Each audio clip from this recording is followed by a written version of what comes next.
a button. We are live. Hello, Internet, and welcome to Land Beyond the Mist. We have a new session today with some familiar faces from the past. It is always good to get these games started. I apologize for running a little bit behind. I was stuck doing some stuff at work, but we are here now. So, without further ado, let us start introducing some characters and let's play some D&D, yeah? Just going in order as I see it in the Discord call. Let's start with Zymox. Welcome back. Go ahead and introduce yourself to the people and let us know who you brought to the table today. Today I'm bringing Drory to the table. He's a dwarf, kind of a swashbuckler-esque, roguish type, working on it at least, working on it. He'll try to convince you of almost anything that make him a little coin, but not without, not without due reason or maybe a game or two, or a little work. But anyway, I'll pick a pocket or two, but not yours, don't worry. Anyway, hop a ship and get out of town if he gets in trouble. But anyway, he's here to actually go out there and try to fight some menaces and level up and maybe make some friends. All right. Form a new crew. Excellent. Well, always good to have you back.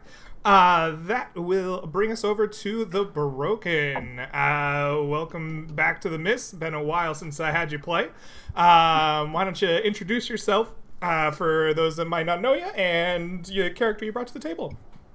Yeah, I'm the Broken, and I usually play a bunch of martial characters because I'm mostly comfortable with those. And I've been playing D&D for a little while, and my character, his name is Garrick. He is a half-orc, and he's a barbarian.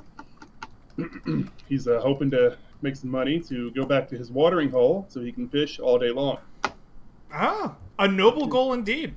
Well, hopefully, you'll have some good fish in your future. Excellent. Well, that'll bring us over to Horo, back for your second time around this season. Glad to have you. Go ahead and introduce yourself and the character you brought to the table today. Yeah, absolutely. So I'll be bringing back Vlad, the one and only, per se. Last time, what we did, me and Drory kind of left an unsavory flavor in his mouth. So this time around, he's hoping to do a good deed, get rid of those pesky barbarians, pestering people. And yeah, let's see how it goes. Okay, excellent. Well, hopefully you get some redemption out here in the Mist. It'd be good. Last but not least, certainly, that brings us over to Garrett. Welcome back. I think this is the first time I've seen you play in a while. But go ahead and introduce yourself and the character you brought to the table. Sure. This is actually my first time playing ever. Oh, okay. Both this version and the last. I got in the last version kind of later. But I'm Garrett. I'm playing Solomon Tebow. He's a wizard from lands far away. He came from a religious commune. Worships it's polytheistic, but they worship Selune. So he's very not overly bearing religious, but he's still got a religious streak about him. And he came to the Mist to find a holy relic of Selune. Ah, excellent. Well, that should be good fun. Hopefully, you find what you're looking for out here. Hopefully, I don't die. Yeah, and that too, yeah. Well, excellent. Now that we are all introduced here, you find yourselves in the city of Rhymeview. Garrick, I believe you put this motley crew together and chose a job from the job board for them to go after. Please tell us, how did you get this motley crew together? How did you get this, group of people to go adventuring with you, and what spoke to you about this job when you signed it up? Garrick here, he's been fishing around Timbervale for a little while, and he got a bit in the way of some boys doing some rough stuff around that place, so he decided to leave. So he came down to Rhymeview and checked up at the tavern to talk to a few folk, to tell them about some crazy ruffian boys coming around these places and messing up some farms and whatnot. So he went to the job order and signed up for it. Found these three fine folk here, and they said they'd help him out.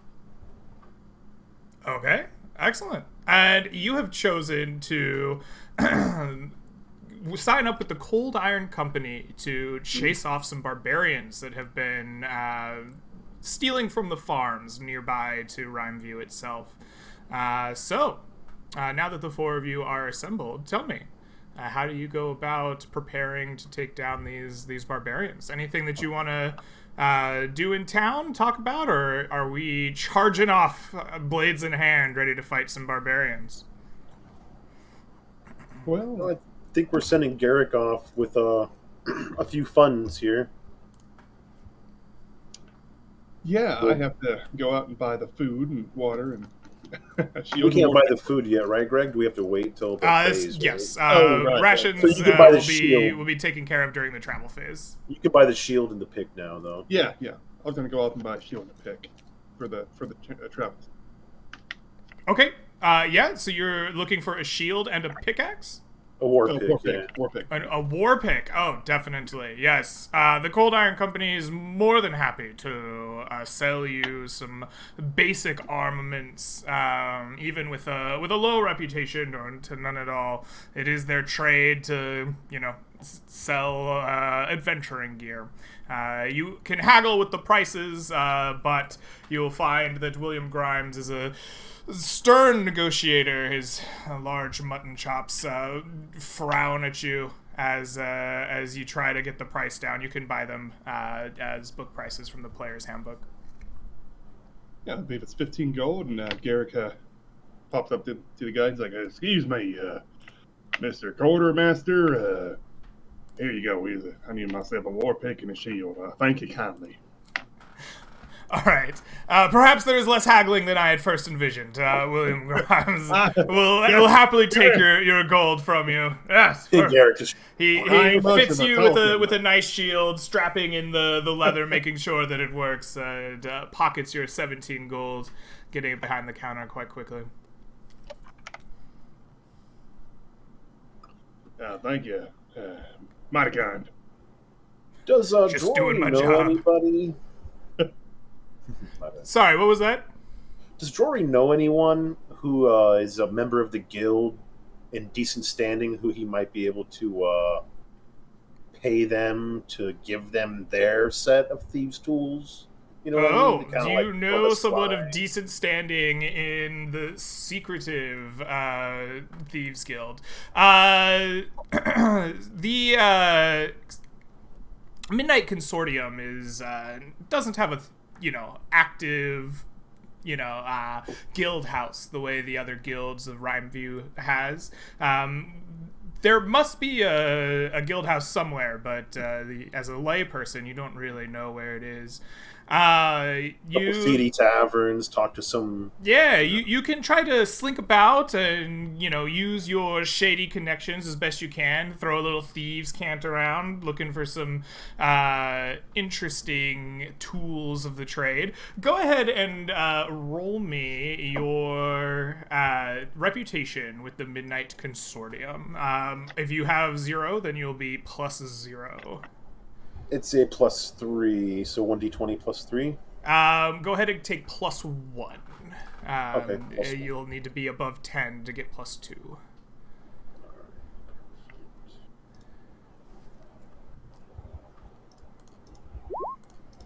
Oh, Whoa, nat 20 to- excellent. Yes. You sneak around, finding the back alleys of the town of Rhymeview, sliding into the bars, throwing in little bits of thieves' cant places. You eventually find yourself down on the dock when a familiar phrase of the thieves' cant kind of wriggles its way into your brain. Something about the stars being big and bright down in the heart of Rhymeview. And sure enough, you find yourself looking at a man with a wide-brimmed hat and an even wider smile. And this man is commonly seen around the docks. He's not exactly sure what his job is, but you know him. Everyone knows him. He's well-liked by everyone in the district. He kind of tips his hat at you and beckons you down kind of a lesser used dock in the harbor, away from most of the foot traffic, but near enough where the sounds of a fishmonger kind of drown out a lot of the nearby noises. He says, I see that you're looking for a few tools of the trade. It's not usually our policy to provide those to the inexperienced out here, but I've heard that, there's some good work that's been done in our name. Perhaps that could continue with a few extra tools in your pocket. Yes, a few extra tools in your belt. Yeah. I slip the red ruby out, and I go, this is more than enough. Maybe even too much. He eyeballs the ruby for a second and says, I think that might do nicely. If you leave that underneath a stone of the cat's prow, perhaps in the morning there might be something under the same stone for you. And with that, he smiles, kind of like flicks his finger around the wide brim of his hat and just begins sauntering down the harbor, down the dock back into the harbor itself. This would have happened like the day before or something, maybe the night before we left, or? Sure. Okay. I would definitely try and watch the place, or be close enough by that, I could keep a general eye, but just maybe more just so someone doesn't steal the gem. Not that I want to see who would trade the piece out. I'll probably be on top of a roof, actually. It's the best place to really observe. But the Cat's Prow, I guess, is a tavern? Or it is indeed, yeah. You look around, and sure enough, nearby the docks, there is the Cat's Prowl with a large kind of tabby cat acting as almost like a mascot. It just sleeps in front of the tavern.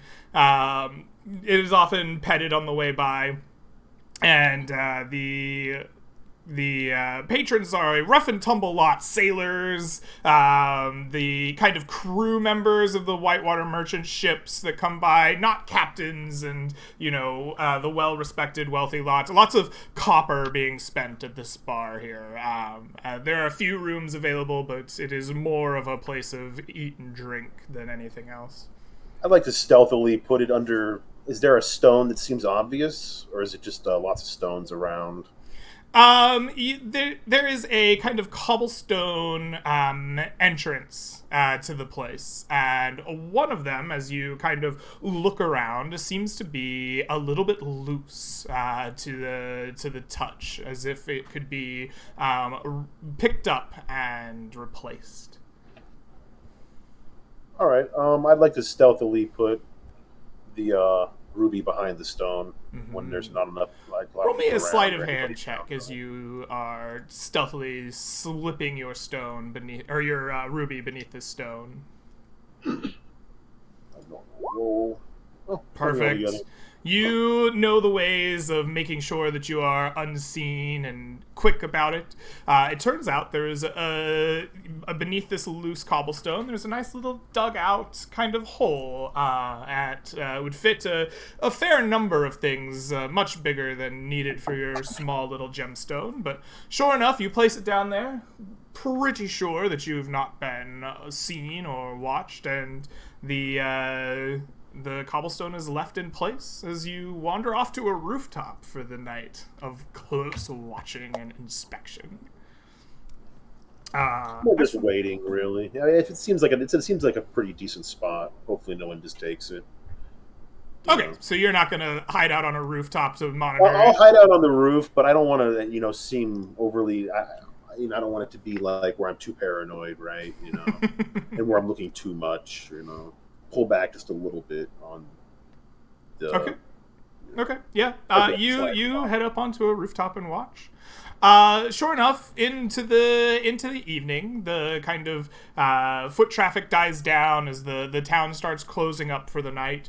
The cat kind of gets up and stretches after a long night of sleeping and getting petted in front of the inn.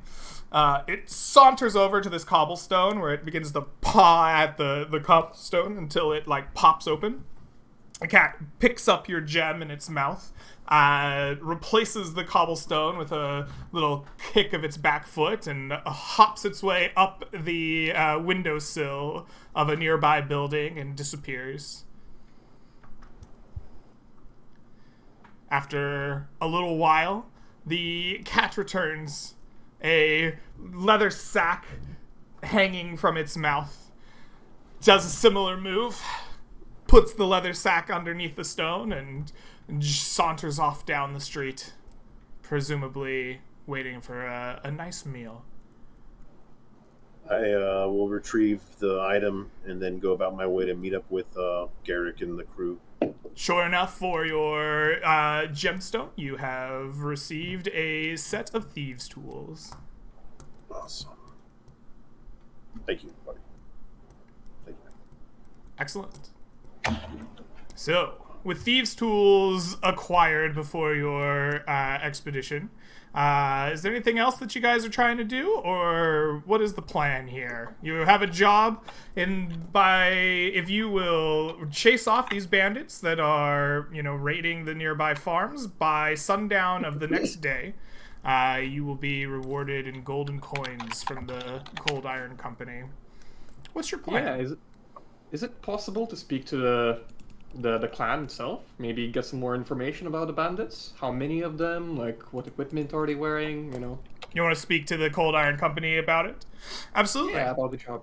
Yeah. So as Garrick is buying his shield and his war pick, you will also step up to William Grimes. He's this, broad-chested ex-adventurer.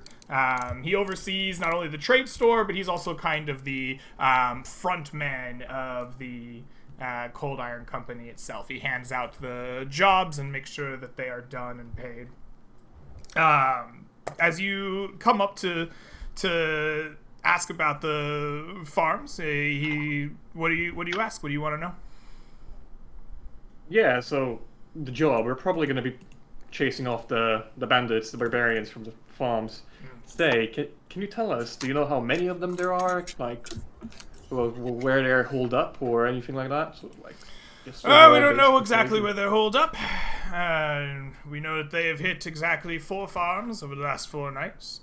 A bit of the farmers have gotten together to give ourselves a nice little sum of money to chase them off, which is why we're hiring. A portion of that, of course, will go to you. It needs to be done soon. We don't want to see more farms get hit. Faster it's done, more coin there might be in it for you. Oh. Perfect. And what about their numbers? Do the farmers say how many of them come for? You might have to ask them themselves. Reports are just a few in the night, maybe 2 or 3, but whether that is the whole sum of the barbarian clans or just who's taking care of the farms, I don't know. Yeah, and those farms, right? Yeah. Do they target, like, them in a row? They attack this one tonight, let's say, and then the next one that is literally nearby, and the next one is nearby to that. They've all been fairly nearby, yes. Neighbors, if you will. Perfect. Alright, so the best thing would be to go there directly and ask the farmers, right? I think that would be the best plan. It'd be my choice back in my adventuring days. He taps his prosthetic leg. Not doing much of that these days. Vlad is just gonna give kind of 2 thumbs up. Doesn't even say thank you and just, turns around, looks at Garrick and, just says, well, let's go. All right. You heard a man. Okay, we're supposed to be going to get the rations and water. I think it's William is the guy I talked to you about that. No, if you're looking for rations, you're going to want to see the merchants. We sell That's right. weapons here. Oh, new to the place. You know how it is. I'm gonna go off to the merchant, see if I can get some food and water for Yes, the boys. cold iron. Very tasty. I'd also be confused. Must be a delicacy. All right, I'll be back. I got the stuff. Okay, sounds That's like you're what trying to happened. travel somewhere. Where are you guys Yeah. going? To the farms? Okay. The local farms are just outside of Rhineview, fairly nearby. A handful of miles. They do not require traveling an additional hex. Oh, perfect. So we're not going to be doing very much traveling per se, right? Like guides, etc. The roles, where we're not doing those today. No. For the time being, we are just adventuring. Okay. So you pack yourselves up, horses on the ready, and you head out to some nearby farms. Sure enough, the roads are quite easy around here.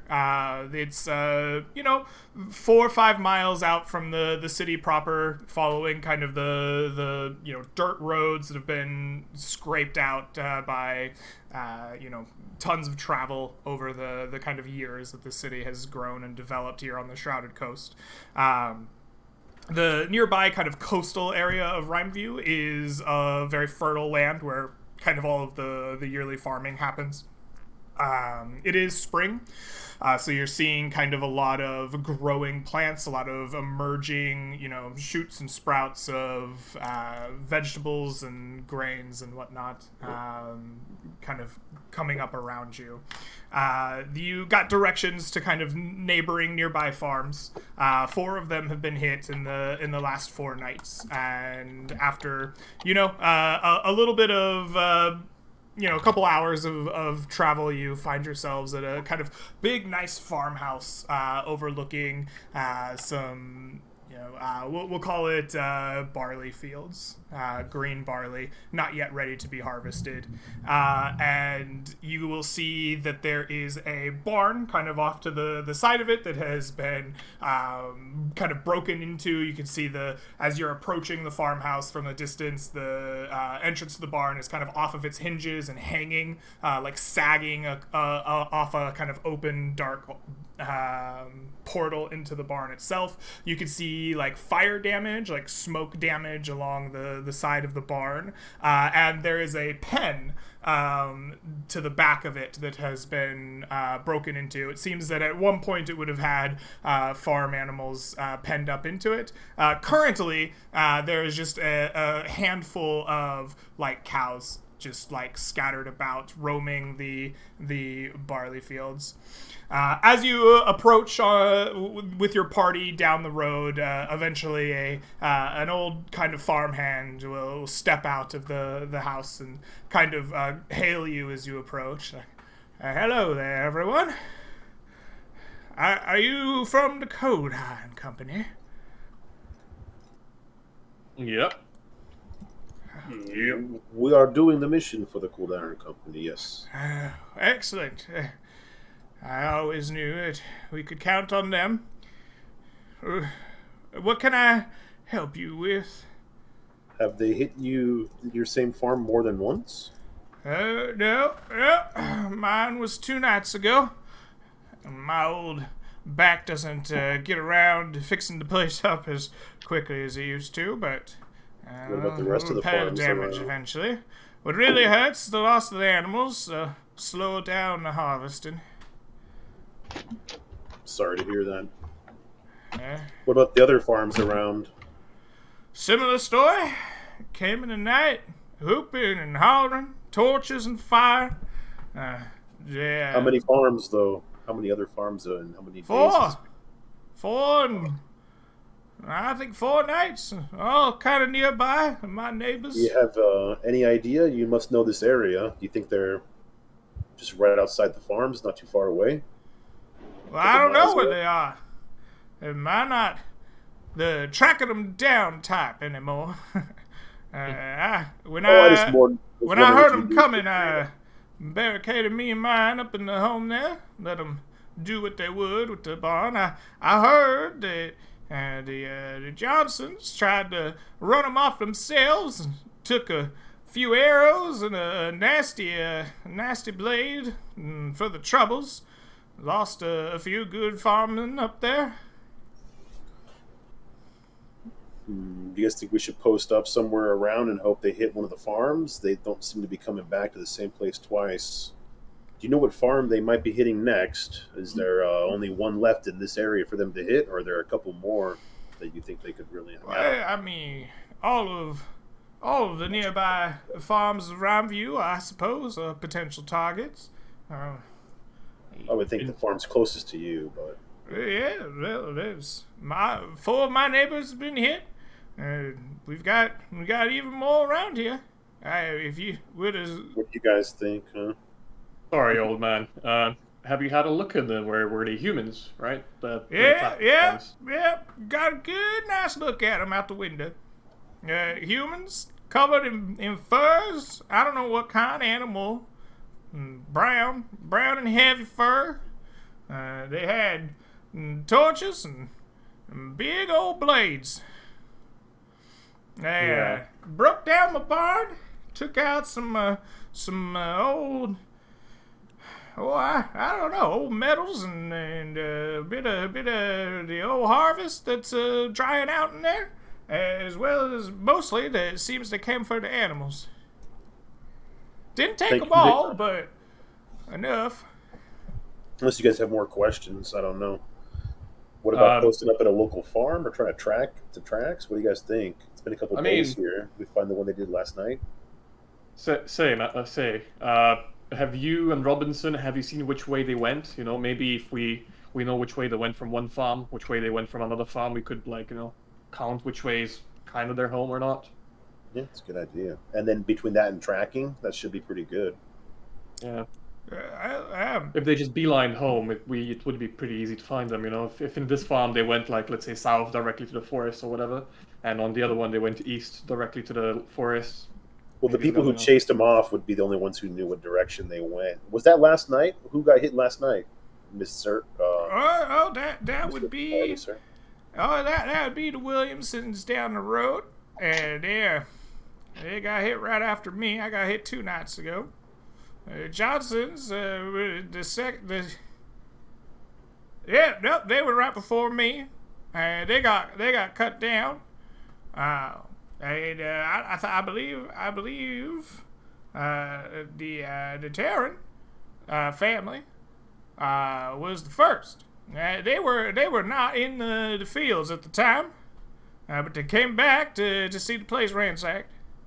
And we figured out after the fact that they were getting hit by the same folks as us. Makes sense. And your name is what, sir? Well, me, personally, I'm Willard. Oh, good to meet you, Willard. Yeah. Thank you for your time. Can we have a look around the farm? Oh, that would be my guest. Yeah.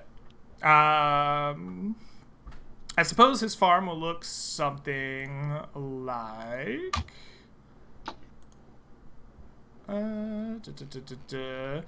His farm's a bit different.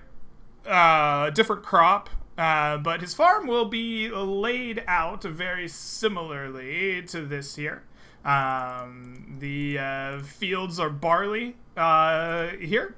And he has kind of a little farmhouse in the center of the property, a barn off to the side. His has been broken into, damaged by fire and smoke. It's kind of door sagging off the hinges, and his pen is broken into. A few cows wander the farm, but it looks something like this here. The first thing Vlad would look like, barley is a pretty tall plant per se, right? It grows up. It does. Any visible road or anything that they traveled, not like a road, but like a path that they traveled with all the animals and all these humans? They probably put the barley aside or something. It's good. That's a good question. Go ahead and give me a survival wisdom check as you are attempting to track these people through the old farm here. Might as well. It's the 2-day-old one here. Yeah. we can go to the fresher room. 16. Perfect. Sure enough, you do find some tracks here. It seems the barley has grown enough, even here in the spring, to kind of show that trail to you as you look for it. It heads off to the northwest of the farm. You know that lying up that direction is the kind of forest area, and if it goes far enough, then it would lead through the forest up into the kind of grassy plains above Rhymeville. Yeah. I think Vlad is overall just inspecting the barley and doing that, while others probably have a look about something else. Okay. While this is being inspected, anything else the party wants to do here? I don't think so. I guess we can just follow the trails. Let's go to the Williamsons. That's the one that got hit last night, I think he said, right? So they had to shut the most recent trail, and maybe we just follow that trail and then track from there. I hope that we find him in the woods somewhere. We might be closer to finding them there. And another question, instead of maybe tracking them and like fighting, if they have like a big numbers, right? Instead of fighting them at their home, because they seem to only leave at night, right? Only attack at night, right? We could maybe find a vantage point, maybe a hill that oversees multiple farms or something, and hope to catch them at night. They're going to be carrying torches, so they're going to be shedding light from afar. Maybe we have a time limit, and if we spend one night doing that, I mean, I guess maybe it's an idea, and then tomorrow we go at it hard. But if we don't find them tonight, looking for them, right, then we're going to have to look for them tomorrow. True. Yeah, let's go to Williamson's, yeah. We'll see what... I don't know. What do you guys think? No, that's okay. Solomon? Yeah. Go ahead. Yeah, I was thinking of go to Williamson, see what farms are close to theirs, and then try and see if we can get to someone else's farm, and then stay at their farm, kind of like a bait, this way sort of thing. Yeah, or I could go we could pay somebody for a cow and try to take the cow a little closer to the edge of somewhere and like set up a fire pit and make it look like there's just someone camping there for some reason with a random cow, I often take my cow out camping. That's why I go camping all the time. With the cow. There's like a rancher out there with a campfire where the cows are giving birth out in like the fields, something, it doesn't matter. They're not going to know what's going on. Oh yeah. It's obviously a trap. Seems like you're going after the cows and stuff. Yeah, I figure we can at least get like some sort of, So I think it was the Williamsons we should go. Is that too hard to go to? We'll ask William. Nope. The Williamsons turns out to be to the west. You take the westmost road away from where you are. You will find yourself at the Williamson farm. The Williamson farm is set up very similar to this one. And as you approach it, you will see, sure enough, telltale signs of the bandits having been here, or the barbarians having been here. There is the kind of broken down barn. This one did not have a pen outside of the barn the way the previous farm did. Inside there were stalls for the cattle that have been broken into. I guess in this case it would be goats that have been stolen. The goats were kept inside the barn. Now there are a few goats kind of roaming around outside, as we saw before. There's a few ranch hands that are like wrangling them at the moment. You see a few people carrying lumber and nails and trying to like rebuild this barn. As you approach the kind of farmhouse itself has a little window. You can see someone watching you from it, and they come down the stairs. A woman in a kind of like long farm dress greets you with a plate of kind of tea and biscuits ready to go. Says, oh wow! Well, hello there. I presume you are from the Cold Iron Company here to help us with this problem. Please, come on in. I have some afternoon refreshments for you. It's mighty kind of you, ma'am. Oh, of course, is only hospitality for those who would help us. Thank you. Thank you. My workers are seeing to some of the damages being repaired. You'll have to forgive my sons not being here. They are burying a few that were fighting back last night. Unfortunately, they did not make it. Oh, I'm sorry to hear that. You get a good look of them before they wrangled up all your goats and took off? Oh, indeed, there's two of them, taller than my late husband, decked out in furs, probably of a bear or some kind of wild animal. Looked heavy. Wouldn't want to wear them myself, not like a nice fur coat. They painted their faces blue paint, some kind of mask. I don't know what it was meant to be exactly, but got to look at it in the torchlight before they killed a few of my workers. Thank you. What do you guys think? Should we follow the trail and get going?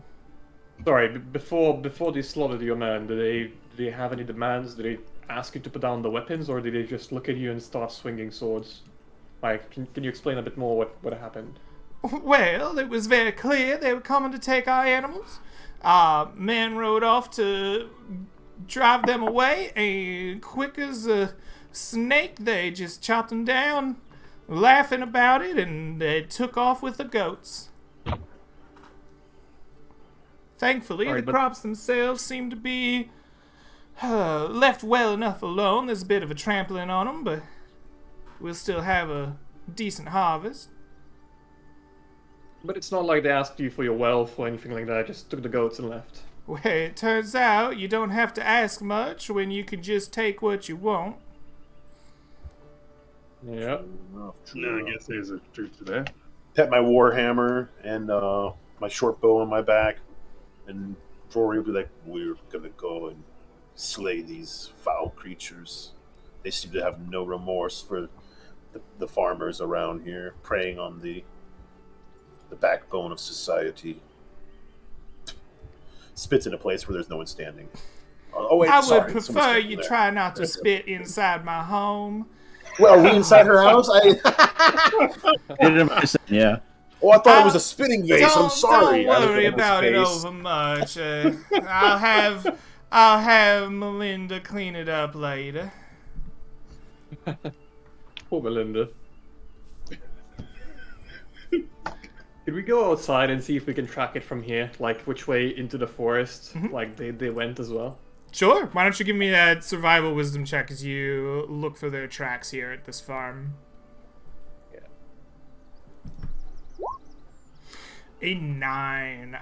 It turns out that this farm isn't barley. This is a different crop. This is tomato plants. And in the early spring, they're shooting up, but they are not tall and big enough, and they haven't been knocked to the side. You look for tracks in the dirt in and around them.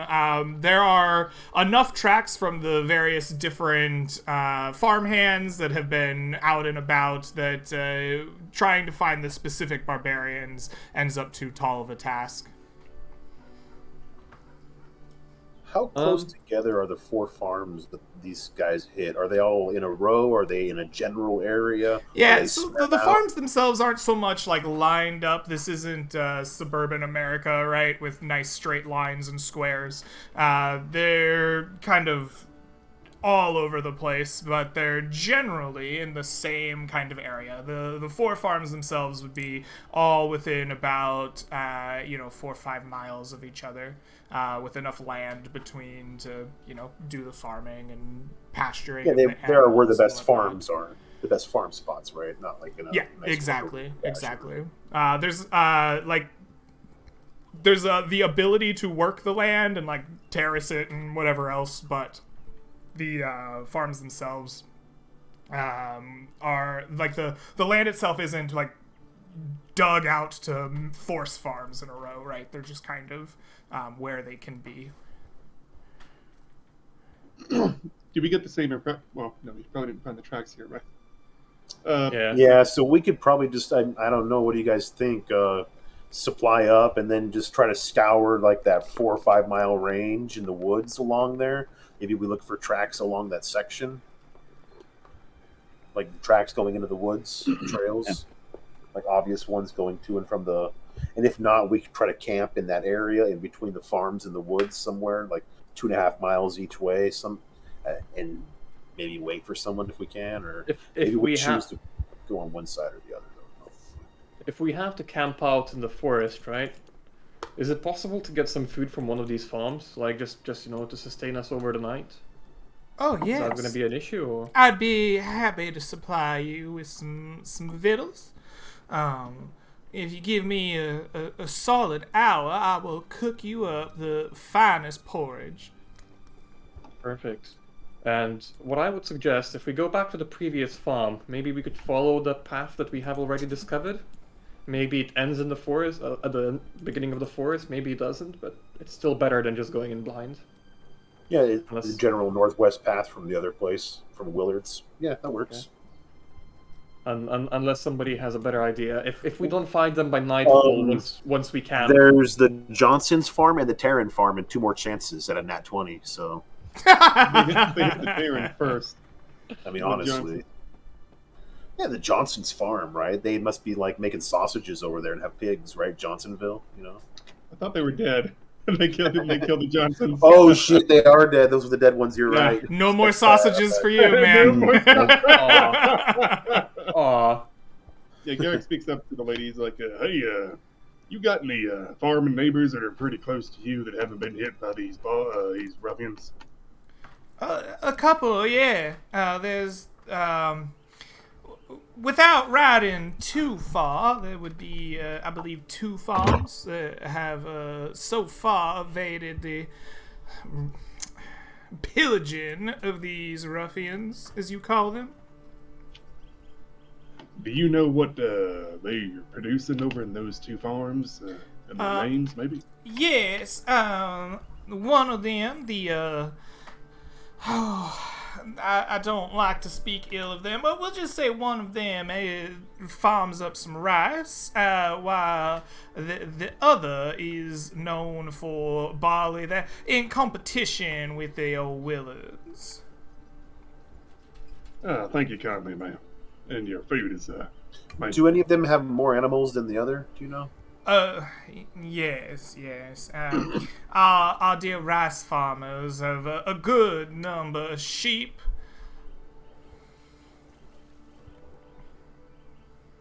So you guys think we need to go to those rice farmers? Maybe they're going to hit them. They got food. They got sheep. More food. I think our task is to track them down and kill them as soon as possible instead of camping around, right? Yeah. I think we should leave that as the last option. It's definitely an option at some point, but you're right. It's not perfect. It only gets us rid of a 1 hunting party or 1 raiding party. Yeah. In theory.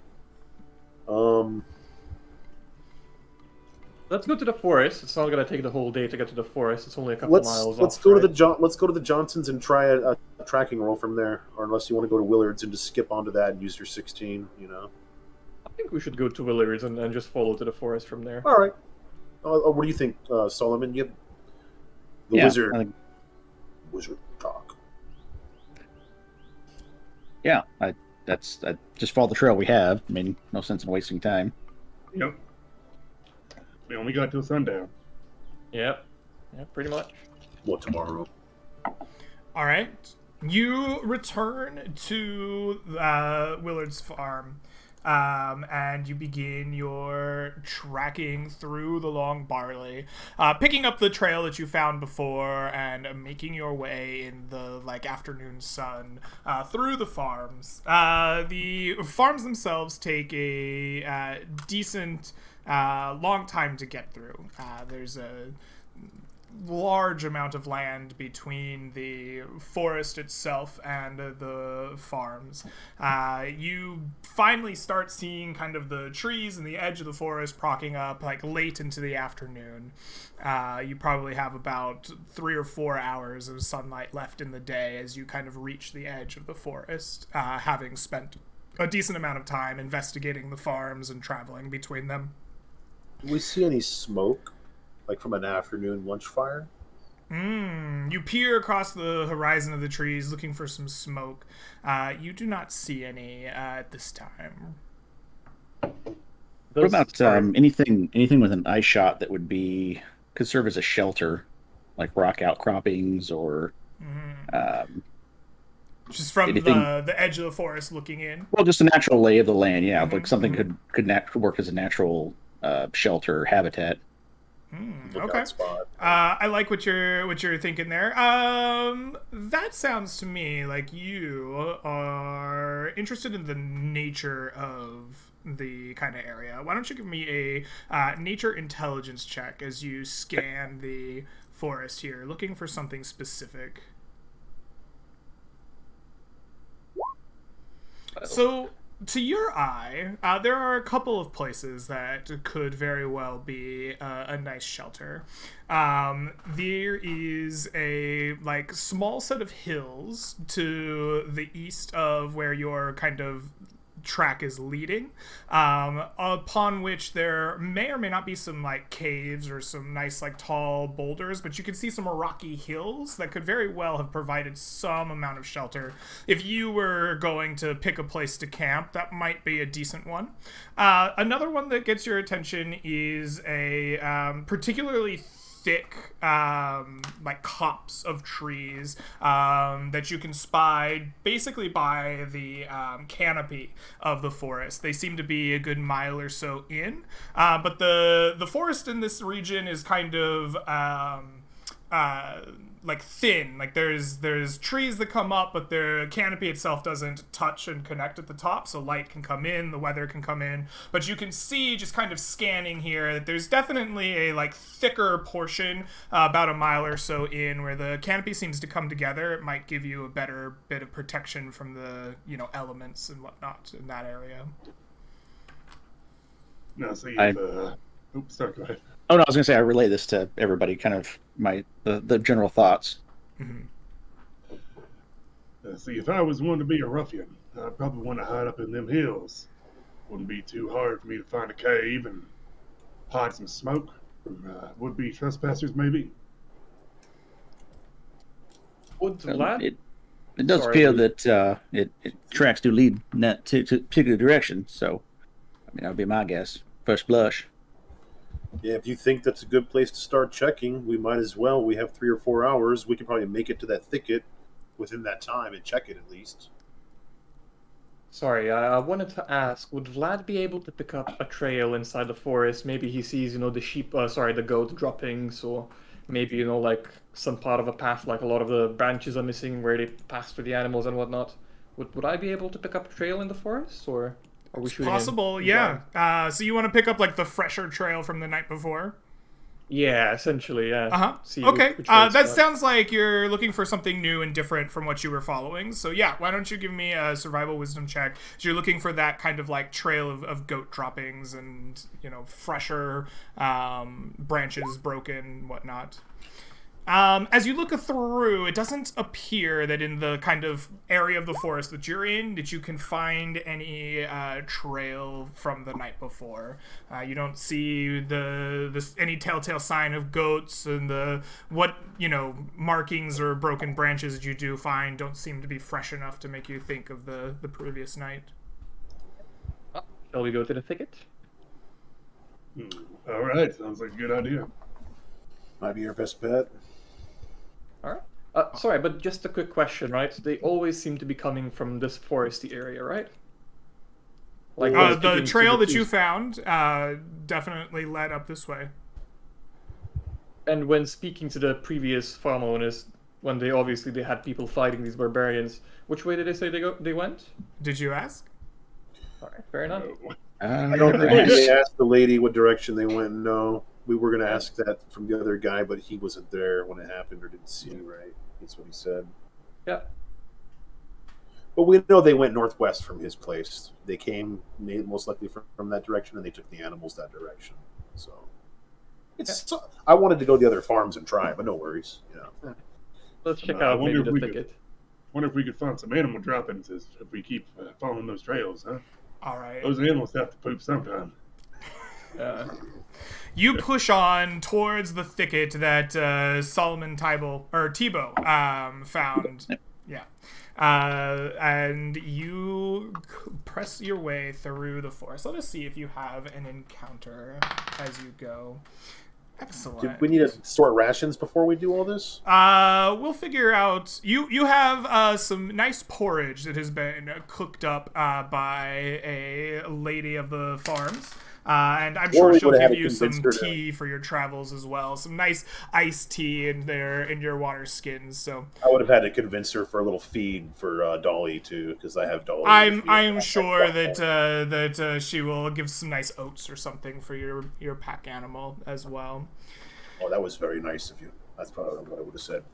Mm-hmm. All right. Biscuits, right too. Let's see here. It is 1, 2, 3, 4. Solomon, Mr. Tebow, you are kind of showing the way to the thicket that you have spied, and maybe like 30 minutes into the forest, as it gets a little bit deeper, you are on high alert, and you hear a rustling in the forest around you. You do a quick double check over to your shoulder, and you see a large form, bigger than a horse, like shuffling its way through the deeper brush and trees, probably 60 feet away from you. You can't get a real good eye on it from where you are, but you definitely see the movement and the shape. What do you make of this when you see it? You said it's large, right? Oh, definitely, yeah. Big shape coming your way. Bigger than a human. Yes, yeah? Much. Okay. So I'll stop and then kind of point in the direction that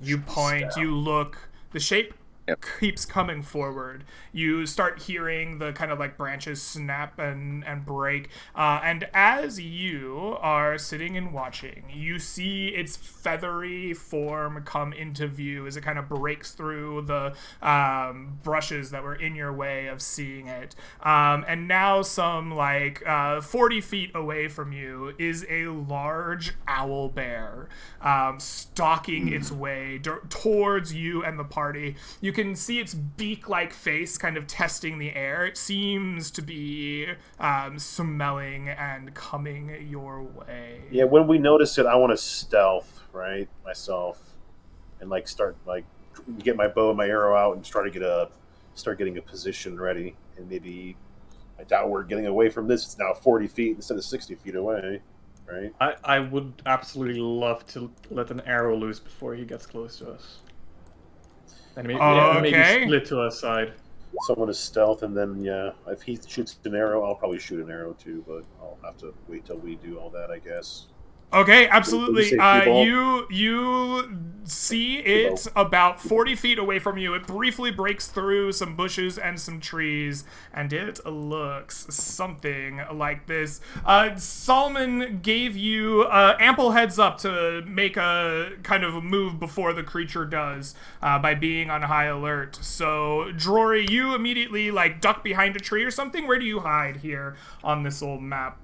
I think I don't know how deep this cliff is, but I can I just backtrack and I'll use it as cover, and if I have to come a little deeper down this way, I do. Okay, absolutely. You jump down behind this cliff face as the beast is approaching. You roll me an 18 stealth. Beautiful. As the creature is stomping your way, you duck in, making yourself as quiet and small as possible. What are the rest of you doing? I'm going to reach into... I have a bag, which is actually my spell book. It's a bag full of stones, and I'm going to grab one and put it to my chest and cast Mage Armor. Ah, okay. What does your mage armor look like, Solomon?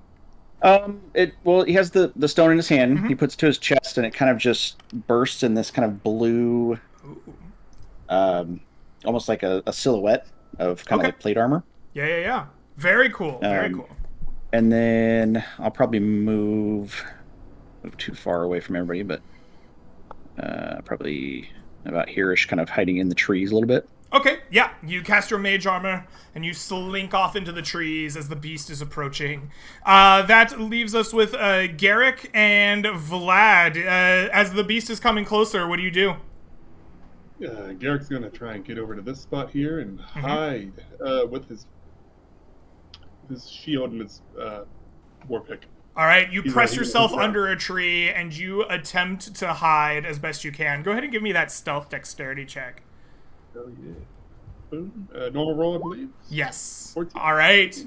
You press yourself underneath the tree, like trying to hold your breath, stay as quiet as you can as the beast approaches. We'll see how well you do. Horo. Or excuse me, Vlad, what do you do? Yeah. Everybody's Vlad is a abandoned walking... you, bro. Pretty scattering. Vlad is like a walking arsenal. You know, he has a longbow on one shoulder with a strap. He has a crossbow on another shoulder with a strap. He has two swords on his sides. The moment he like looks away for a second to pull his crossbow, he looks forward and everyone is gone. It's like just him and the owlbear now. And I think he gets confused. You know, there was like a big manly man in front of him like a second ago, and now he's gone. So I think he's just gonna step back like 10 or 15 feet. He's gonna get scared and he's just gonna let an arrow loose, and that's pretty much it. All right, your arrow flies out. Whing! I'm gonna give this owlbear a little bit of extra ACs. You're kind of like shooting through some trees here in the forest. But go ahead and give me a roll to hit. I just want to double check because I am a sharpshooter, so you should not be getting... Then you ignore it. You do that Legolas thing where your your arrow flies like through the branches of the trees. You have such a perfect shot. Go ahead and roll to hit. Exactly. Can I let an arrow loose with whatever minus there is? You were hiding. Okay. What is your plus or minus 3 thing going on there? I can hide as a bonus action now, just so you know. Sharpshooter -5, and then the fighting style archery +2. So I see. So, okay, that's just your bonus. That hits. Your heavy crossbow bolt penetrates deep into, like, the haunch of the owlbear, and it cries out in pain. Alright, that should be +10 more damage.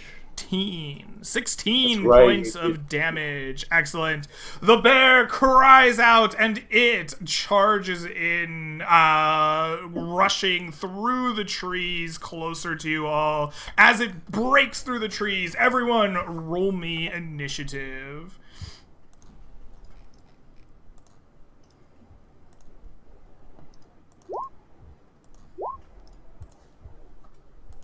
Oh my god, man. I was like, I rolled so well.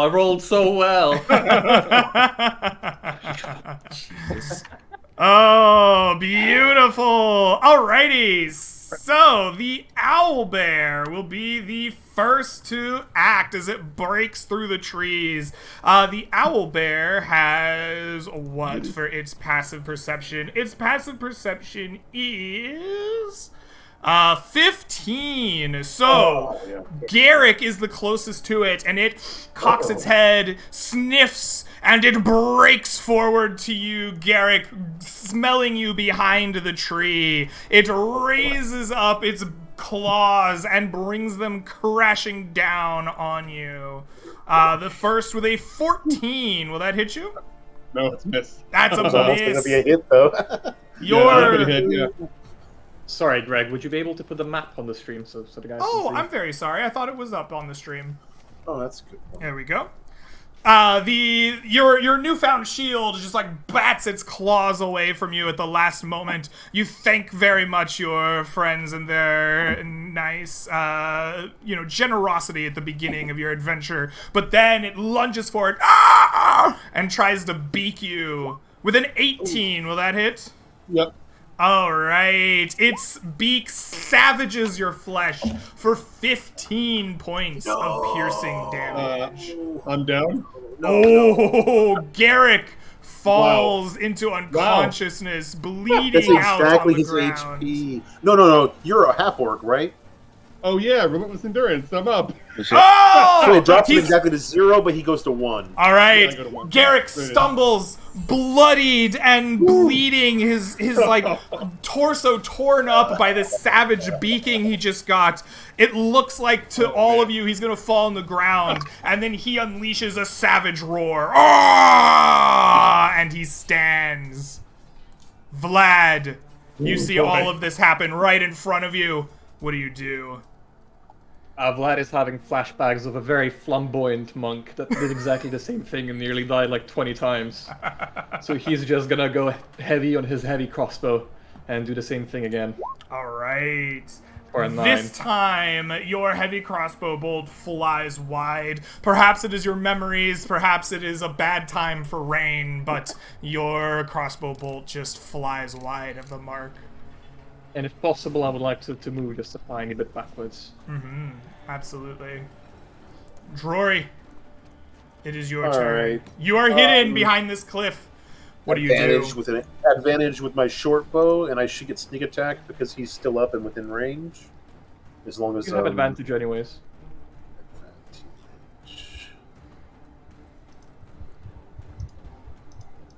Oh man, that hits. Oh no way! This is not good. Oh! Despite your perfect hiding spot, you pop up with a short bow.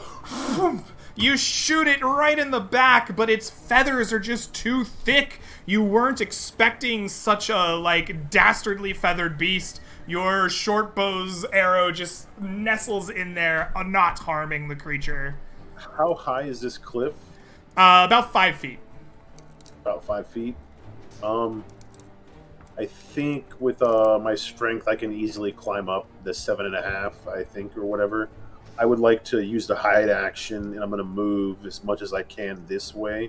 I don't know, with the little bit of moving up. After I get up is when I'm really going to take the hide action behind these trees and over here for my next shot. Sorry, are you using the bonus action as a rogue or? Yes. Yeah, I'm using my bonus action Yeah, he's to a hide as a rogue rogue. with a bonus action to hide. Absolutely. Go ahead and give me a stealth dexterity check here as you move from your hiding spot and try to duck behind the trees. Excellent. You plaster yourself behind a tree, trying to duck underneath the ground. Garrick, you have 1 HP. You're bleeding from a severe wound. What do you do? Garrick realizes that this might have been more than he could chew. Especially after that, is biscuits. He's like, oh, fuck, and then I just in a rage. It's good. All right, I'm gonna smack this thing with my war pick. Oh Absolutely. boy, Please do. oh boy, 17. 17 will hit. Give me some damage. 7 piercing, 2 rage. Damn, All 9. right, for 9 more points of damage. You see that after you hit it, there are wounds on this creature. It appears to be already injured, and your damage is enough to bloody it.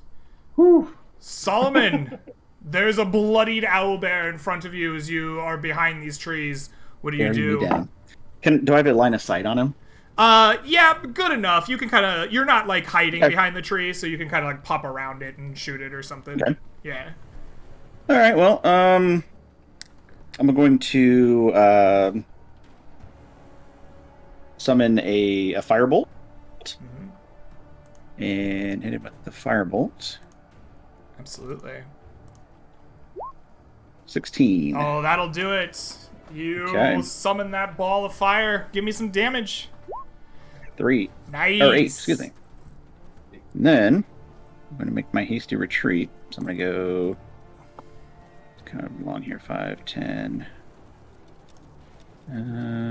15. And then 5, 10, 15. I had it over here. Okay. Excellent. That'll do it. You circle around the beast after your ball of fire erupts in its side. The creature screams out, "Ah!" It bats at the burning next to it, and then it stares at Garrick. Its claws come up, and it will attempt to slash at you. Garrick, it slashes at you with a 15. Will that hit? Nope, it's missed. Oh, you bat its claws away with your shield. It rears back with its beak, trying to savage you once more. With a 12! It Miss. cannot Oh get my- you. Bro, you're taking it. The creature my. screeches its disapproval. Vlad! It is to you once again. Yeah, for a second, he starts aiming his crossbow. The first thing he sees again is he sees Garrick. He's like, nope, time to adjust, and he just, moves a little bit sideways and shoots it again. Excellent. For a 21? That one will hit, true. For Rolling so 15 more points of damage. The creature tumbles to one side for a moment before like pulling itself up off the ground. It's like Owlhead turns to look at you on the back of its body. It's almost a disconcerting sight as it has that ability owls do to turn its head all the way around.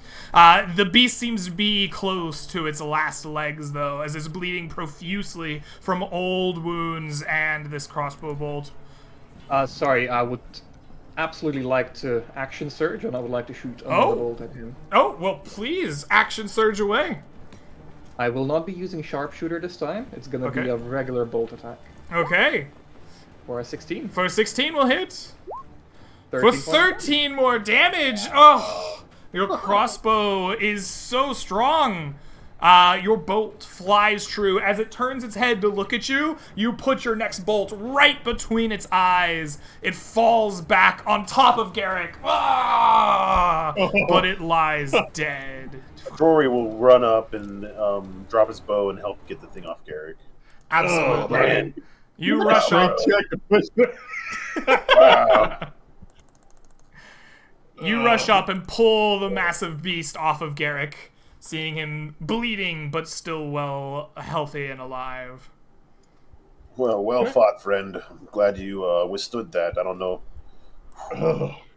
Oh man, that hurt that hurt a lot. Let me just I lay down surely this would not have made it through such a thing. You're just a little bit tougher than me. You're all Evo. okay? That's good. Peebo, And I think- say, these Yeah. things, aren't there like feathers or something about them valuable for you, wizard boys? I believe all things can be turned into some sort of material component, but nothing immediately springs to mind. Can I roll an Arcana check, just kind of see if I can think of anything that would? Yes, just you can definitely common roll a knowledge. check. Let me double check what I want for owl bears in particular. I have a creature loot document that I use. Yeah, are their claws any different than a regular bear claw? They're very similar to bear claws. This is like a hybrid of owls and bears. The claws you will see are very bear-like. Okay, that makes sense. Maybe they're I- slightly more hooked than normal or something, but So you're saying there's barely a difference between the two? Oh my god. I like it. That You're really welcome. got by somebody, huh? You're welcome. For owl bears, I would prefer a nature check if you would. Nature check, okay. Yeah, nature check DC 13. Hey, Can I- Greg, can I oh, take no, my I'm dagger and rip one of their claws off? So I can Nice, shoot myself? Solomon. Hold that thought, Garrick. As Solomon, you will know that owl bears yield a number of things. Owl bear feathers are not sought after by wizards, but they can be crafted into calligrapher's supplies. The map makers enjoy owlbear feathers for their sturdiness. They hold a sharp edge better than a lot of other feathers. The particularly thick ones could also be potentially crafted into wood, or by a wood carver into like a bone-like arrow. You also know that you can take the owlbear hide itself. The hide itself can be crafted into a cloak by a skilled enough leather worker, but this is something that we don't really see in the Shrouded Coast. Maybe you remember this from your time back in a faraway land. But the hide of an owlbear can act as like a thick cloak. And the claws themselves are harvestable as kind of kind of like a natural dagger. They don't need much reworking. If you harvest them correctly, you can wield them as a kind of slashing weapon yourself. Can I cut one of their claws off? Yeah, I'd like a claw too, if that's okay. I was imagining having a claw. Sure, Garrick. Go ahead and roll me a survival dex. Or no, I want a. Unless you have a tool proficiency that is perfect for this, give me a sleight of hand dexterity check for this. Ooh, not 20. Oh, very nice. Excellent. So you take your dagger and expertly begin harvesting out its claws, cutting through the cartilage, separating the bone. You easily get 1d8 claws. Go ahead and roll me that 1d8. You have 8 owlbear claws. They weigh a single pound each. And they act as a D4 dagger. Yeah, he's gonna use. He realizes like ripping off the claws. He's gonna use some of them as like a necklace, like the animal that almost killed him. Can I have one? Yeah. Oh yeah. I'll look over to Drory and be like, "Hey, Drory here." Yeah, I just want to. That'd be dope. Yeah, I'm gonna write that down. Cool. Thank you. All right. I'm gonna go ahead and see if I can get some feathers. Sure. Feathers. I think this is less about how nimble your hands are, and more about knowing how to pluck them. So okay. I think that either nature or survival, if you're proficient in either, I will accept it, and then intelligence. I'm proficient in either, but my nature is better, so I'll do that one. Okay. If possible, I would like. Oh, nature. Never mind. Sorry, that's the only thing I'm not proficient with. 16. The 16 is enough. You can harvest some feathers for me. Go ahead and roll me 1d8 as well for owlbear feathers. Okay. Are these the ones that can be turned into arrows, or oh shit? Either. You have 1 owlbear feather harvested. That's fine. Okay. I can't harvest the feathers now, can I? No. Okay, I was hoping to get some arrow feathers. Damn it. No worries. Do you relay the information about skinning the animal, or not really?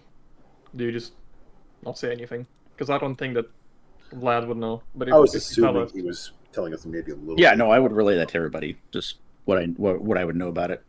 I can't carry the hide, but I mean, an owlbear cloak would be kind of cool. But how many pounds the hide if I wanted to skin it? I'm an outlander. I have a. You would assume that it's probably about 10 or 15 pounds, just based on the size of the creature. I could carry that. Yeah. Could I try and skin it? Absolutely. Give me a same check. Sleight of hand dexterity. Okay. Ooh. Oh, Garrick, unfortunately, you butcher this hide. Maybe the hide was already butchered. It had been slashed up and hurt before you even fought it. It's been poked with a few arrow holes, but this hide is unsalvageable at this point. Oh, damn. One thing I was... Sorry, go ahead. Speaking of the hide, it's probably mangled at this point, but I was going to see how fresh the previous wounds were, to see if if it fought something recently. Yeah, like you take a look at the wounds themselves. They appear like healed over, but not like weeks old. You think that it was wounded within the last few days. You see, besides your where your firebolt struck the creature, there's kind of some fresh burns.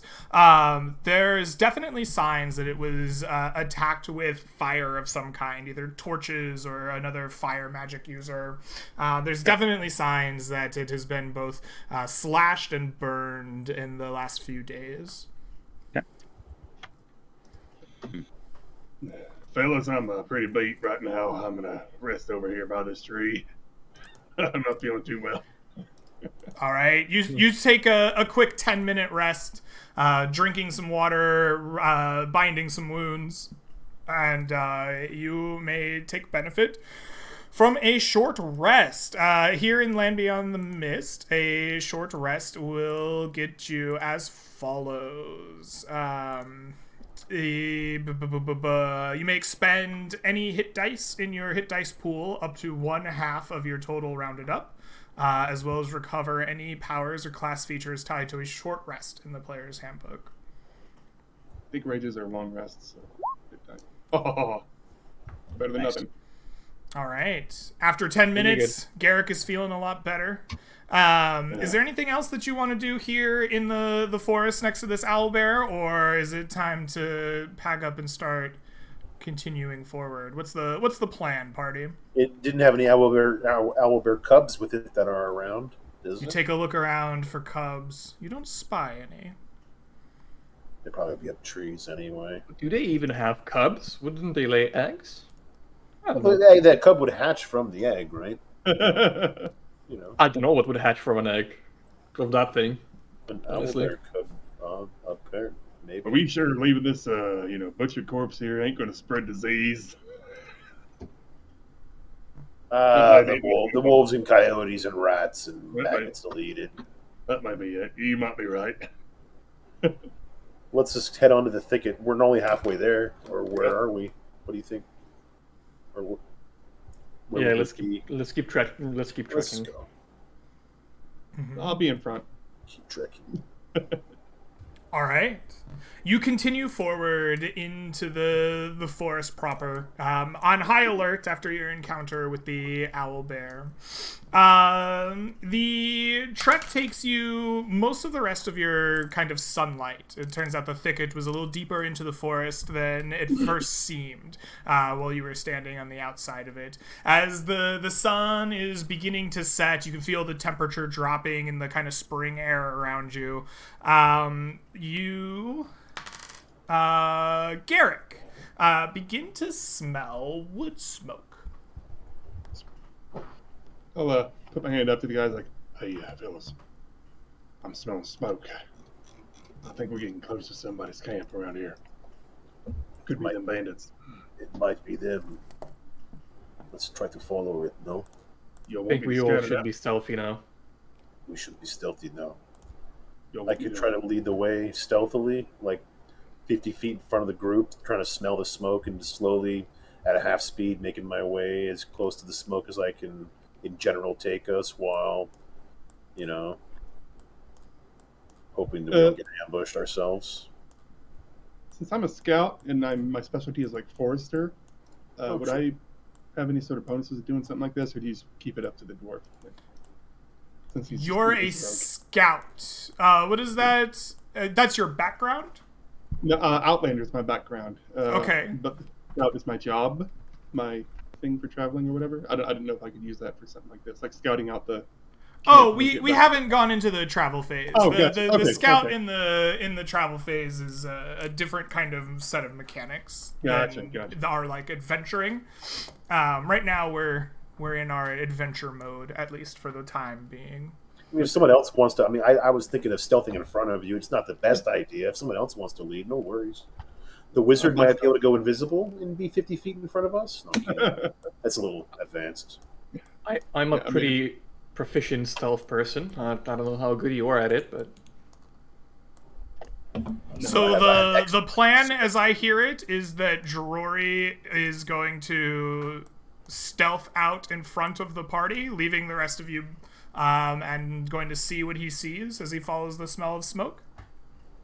Yeah, I'm like a move and a half phase in front of him, so it's just a little bit of distance. Or I guess I could go further and further slowly if I feel like I'm being quiet enough. But if I start stepping on sticks, it doesn't matter if I'm only 50 feet in front of them. I mean, It's kinda- we're following after him, but we're just giving him a little bit of a distance, like ahead. Yeah, like Makes a- sense. You're Oh, most following. likely. Okay, so the party's following after, but Drury is in the lead. He's like 40 feet Yeah. ahead, right? I think 50 feet or so. 50 Yeah, feet. 40-50, yeah. Okay, excellent. I want the I'm whole quiet, party but you then guys to aren't, give right? me stealth dexterity checks. We'll have a group stealth check. No. Self dex checks. Oh boy, that's not my. Oh no. Oh, wow, shit. Those are some pretty good checks right there. 43, 55, 64 divided by 4 is over 12. Beautiful. So the party begins to sneak deeper into the woods, following their noses, like Toucan Sam, towards the wood smoke. The sun continues to set, and as a kind of dusk begins to settle over the forest itself, you begin to hear the kind of like voices, like faint voices coming in the direction of that thicket you were looking for. You begin to hear the crackle of a fire. The smell of smoke begins to mingle with the smell of like cooking meat. And the voices begin to get loud enough you can hear them kind of carousing, laughing, enjoying themselves. I head back to the party and then probably would whisper, and maybe we look around for the animals and loop around their camp. How close are we, do you think, Greg? Give me a survival wisdom check.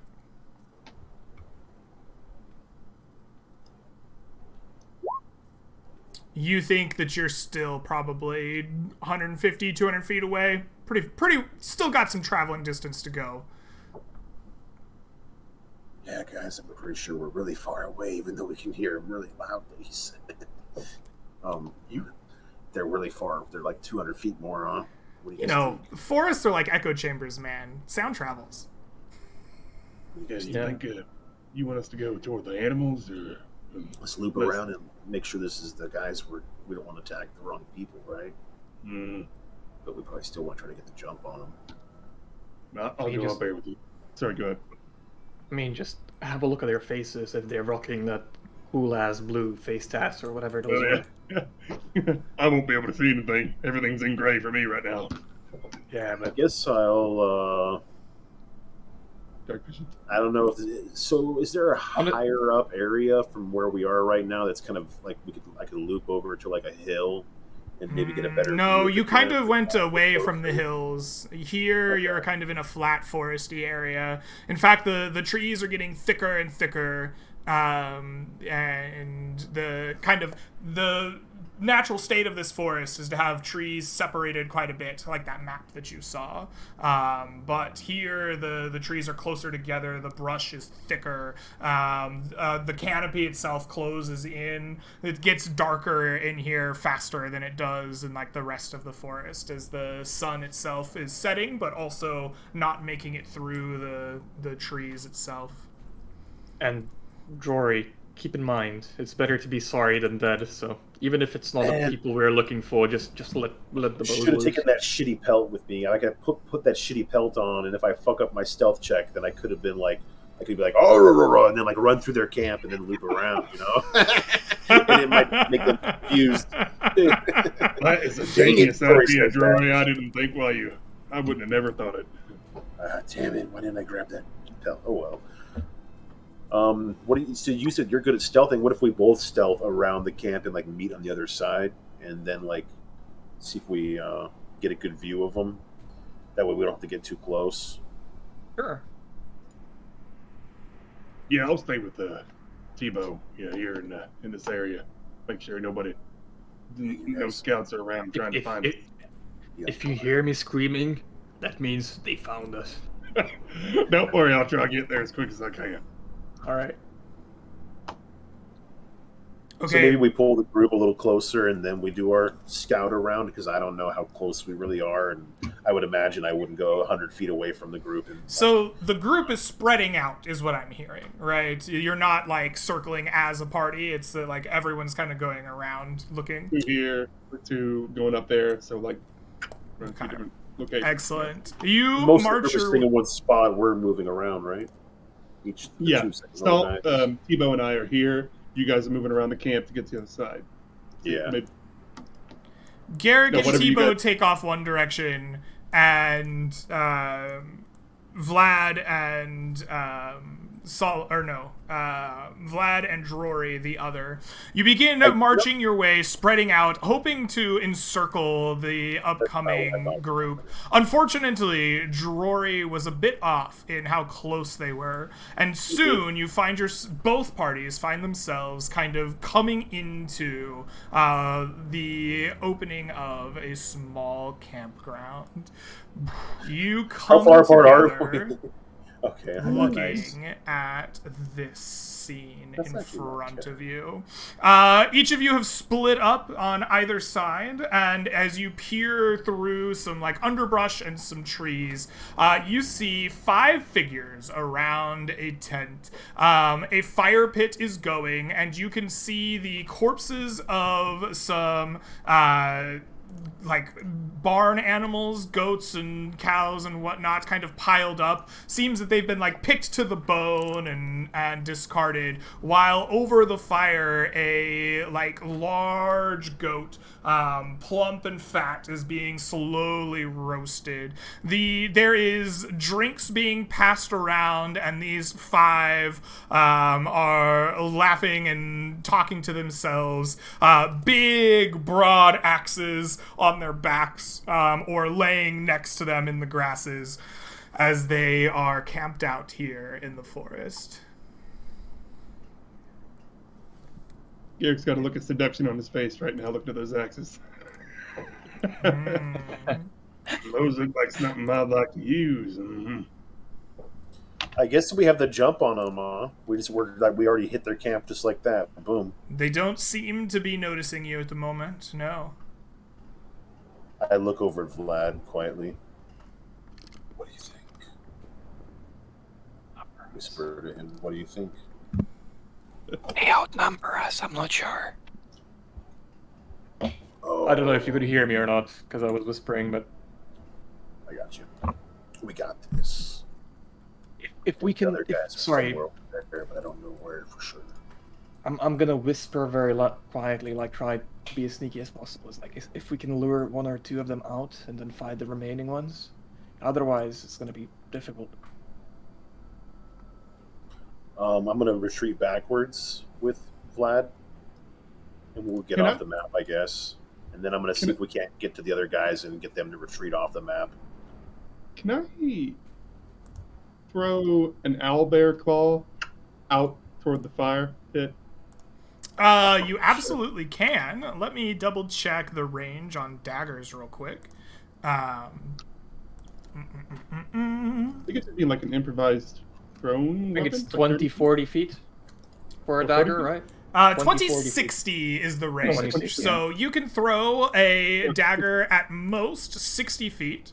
So you can definitely aim it at one of those people with disadvantage. Oh, well, I'm gonna try it. All right. God.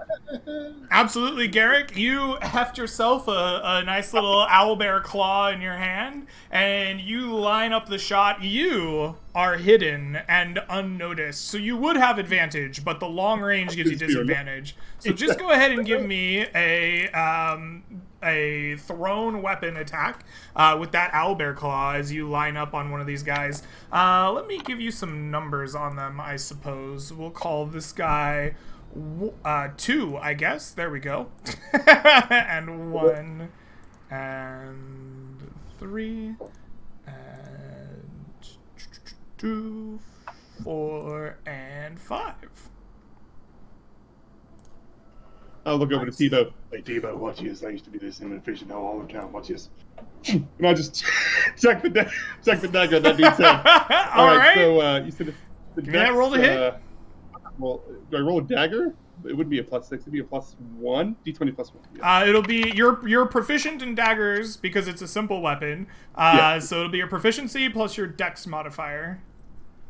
So Which is 1, I think. 2. So like I'm sorry, proficiency is 2. Dex is 1, so 3 +3. Yeah, Perfect. Okay, so I'm gonna try and peg that number 2 in the head. 12. A 12. You fire your dagger out of the bushes. It goes twirling through the air. Shit. This guy is just sitting in his camp, unaware, and the dagger goes thump right in the like back of his hide, like that he's wearing. He turns around, surprised. Ah! It seems like you pricked him. Like a little trickle of blood runs down his back, but he doesn't take any damage. He goes, "We're under attack!" And he picks up his axe, and everybody stands up and looks right at you, Garrick. Everyone, roll me some initiative. I'm gonna look at Garrick and be like, "Mommy, Actually, take you fishing." why don't we hold that initiative? We're close-ish to a breaking point, and we're about to probably go into a longish fight. So why don't we take our break right here, and we will roll initiative and fight some barbarians on the other side of this break. Jeez. Sounds good. What are you saying, T-Bone? Oh, I was like, I just look at Garrick and be like, "Mommy, never take you fishing." Perfect. And with that, we will be back soon.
Live. And with a push of a button, we are back. Hello, Internet. Welcome back to Land Beyond the Mist. Just before we departed for our break, a dagger just flew out of the woods and alerted some barbarians to our party's presence. We don't know how it happened, but it did. Everyone, please roll me some initiative, and let's get this party started. Big money, big money. Okay, 9. Karma. Very nice. Well, all I'm gonna say is karma. I rolled. All come right. Okay. That's not bad. So, Vlad, you are the first to react. You're like making your way back through the bushes as Drory was telling you, come on, let's like meet up with the party. And you see this dagger flash across the battlefield. The screams erupt. They're grabbing their axes. They're staring right at your other party members. What do you do? Shit. Is it possible for me to delay my action to go like last in the round if possible?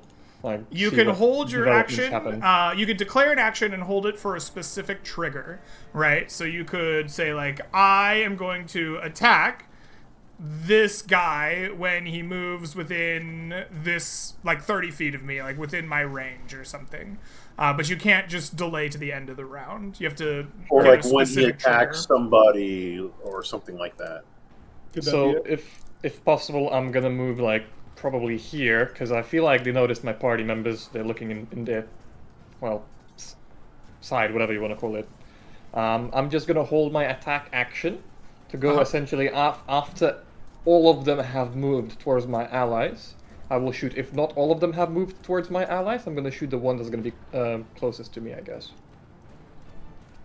Okay, so after the barbarians take their move, you will shoot them with a crossbow.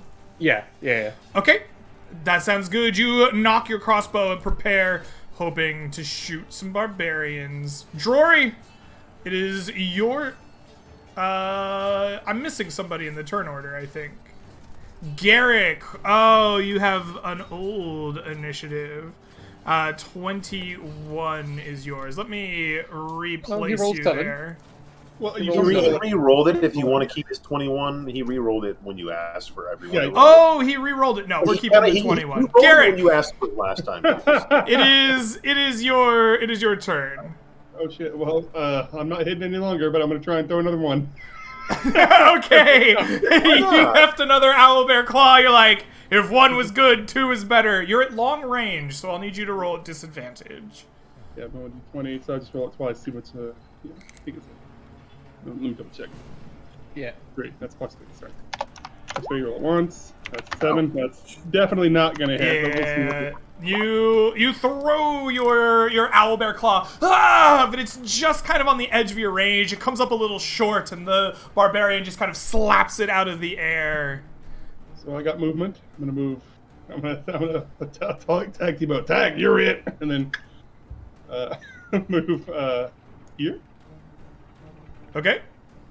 30 feet. Yeah. There. All right. You move further to the edge of the map. Brilliant. That is gonna slide us back over here, though, to Drory. It is your turn once again. What do you do? All right. I'm hidden, so at least I think I am. I hope. I guess I will target this guy with an arrow from my bow. Okay. Do I have advantage? No, just shoot at a normal shot here. Oh, he can see me? Yeah. Oh, I was walking up with stealth. Earlier I thought I would at least have been. we had stealth checks, Your but stealth was blown by your party attacking here. You're not okay. perfect. Even though he's way across over there. You're So just can I bonus shoot action it hide at first regular then, here. Can I I bonus did action not hide know that. first? Okay. I want to do that at the end of my turn, so I'm hidden. For next I time. thought that was actually like I was blown. Your short bow flies true right into the gut of this guy for 8 points of piercing damage. Looks like you were shooting number 3 there. Yeah, this guy right here. Brilliant. He goes, ah! injured and bloodied. So I'm going to bonus action hide and move 25 feet. All right, you dash deeper into the forest, try to dodge behind a tree and hide. Give me that stealth dexterity check. Ooh, nat 20. Ooh, Dang. very nice. Wow. The poltergeist. Alrighty. Excellent. You hide as best you can. We're gonna slide the map back over here as after you duck behind a tree and hide. Solomon, it is your turn. I'm gonna look at the disappearing Garrick. Like, man, I thought this was real fishing trip. What the hell?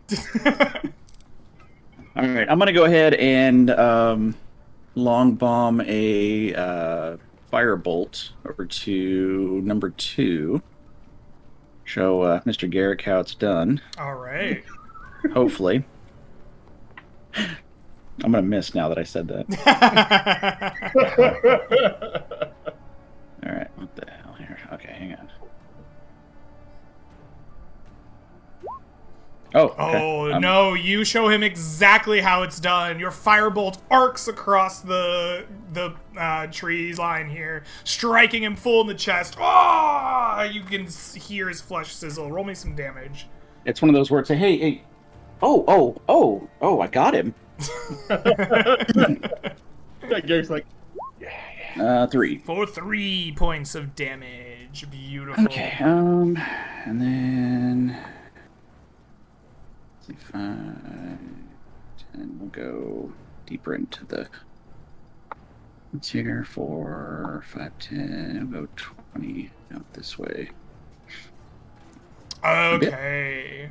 With that, they pick up their axes and they start dashing towards you.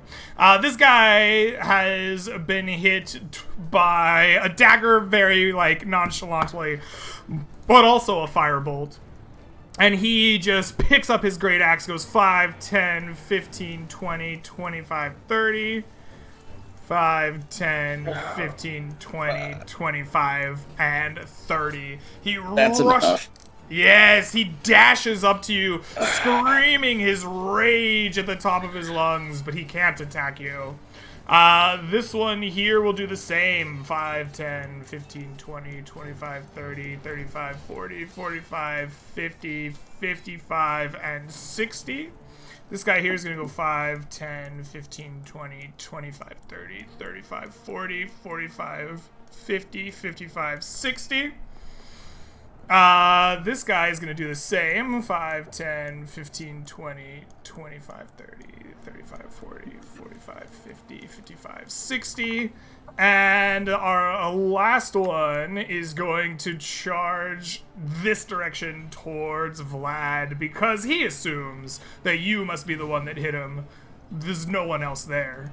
5, 10, 15, 20, 25, and 30. Vlad, he has finished his move. He is the last move. Would you like to shoot him?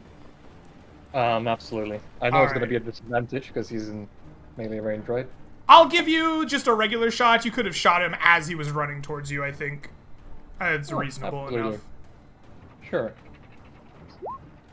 Oh, but with a 9, you will not be able to strike him. His movement was just surprising to you, and he recklessly attacks. He will attack at advantage. With a 15, will that hit you? Miss. That misses, alright. He swings his great axe, just getting it stuck in a tree branch momentarily. Have to rip it through as you get showered in leaves and twigs and sticks. It is your turn. What will you do? I will drop my crossbow on the floor for the time being. Mm-hmm. And I would pull out, I guess, I can only pull out one weapon, right? One sword for free. That is correct, yes. Okay, I will pull out one of my short swords and I'm gonna give him a poke in the gut. Alright. Do I get advantage because he's attacking with You a... absolutely do, yes. Oh, my And you goodness. critically hit him! Oh, very nice. Please, give me some critical damage. Damn. Oh, that's good shit. Ooh. For 9. For 9, your short sword rips up into his guts for 9 points of That guy took 8 damage. damage already, too. Yeah, I'll move up slightly up from the brush. Alrighty, excellent. The blood kind of like drips down, and he just like is enraged. You can see his eyes almost like rolling into the back of his head as he like growls and slobbers towards your direction. Excellent, Garrick. You have enraged these barbarians. You see them chasing you and your friend down. What do you do?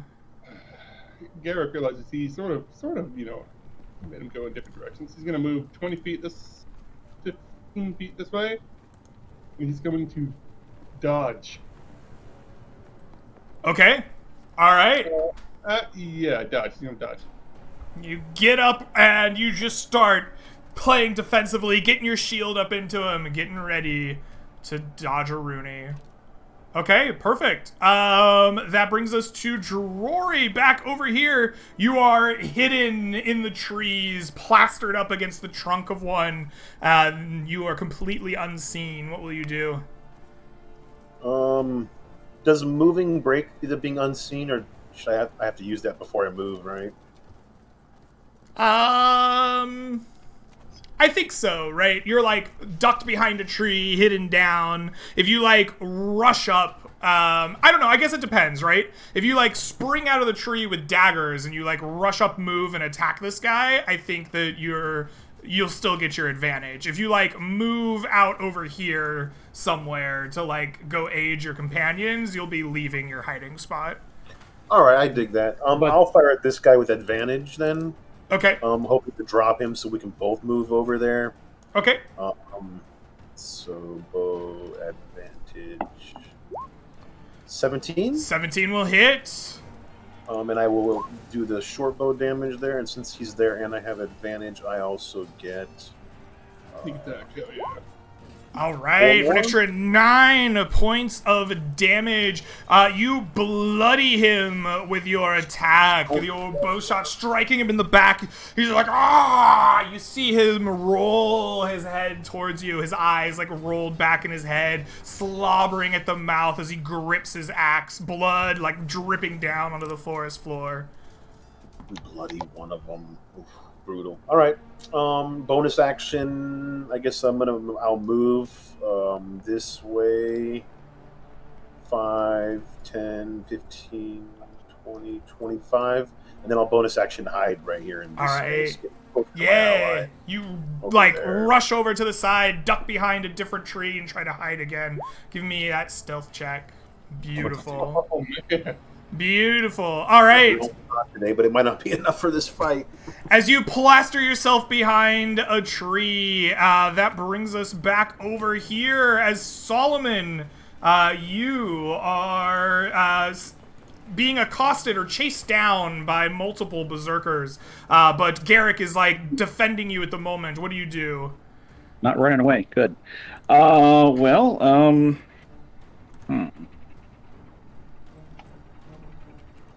Okay, because 2 was the one I hit before. Let's go ahead and think if I dash then. Okay. All right, now I'll stay where I'm at and go ahead and lob a firebolt at number 2. Absolutely. There.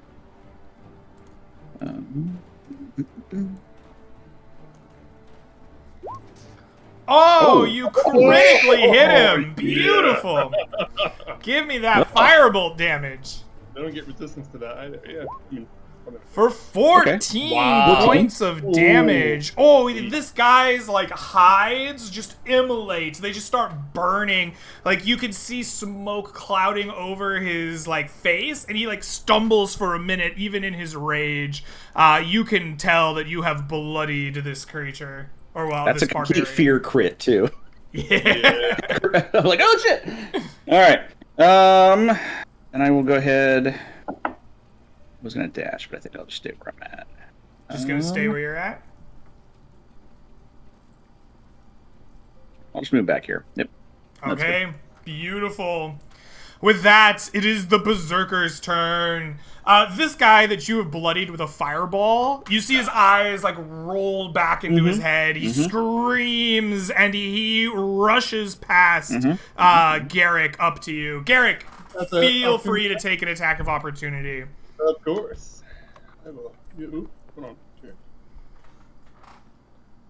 Okay, there it is. 4 pick, here we go. 17, you hit him firmly on the way by for 14 points of damage, slashing into him. Yeah.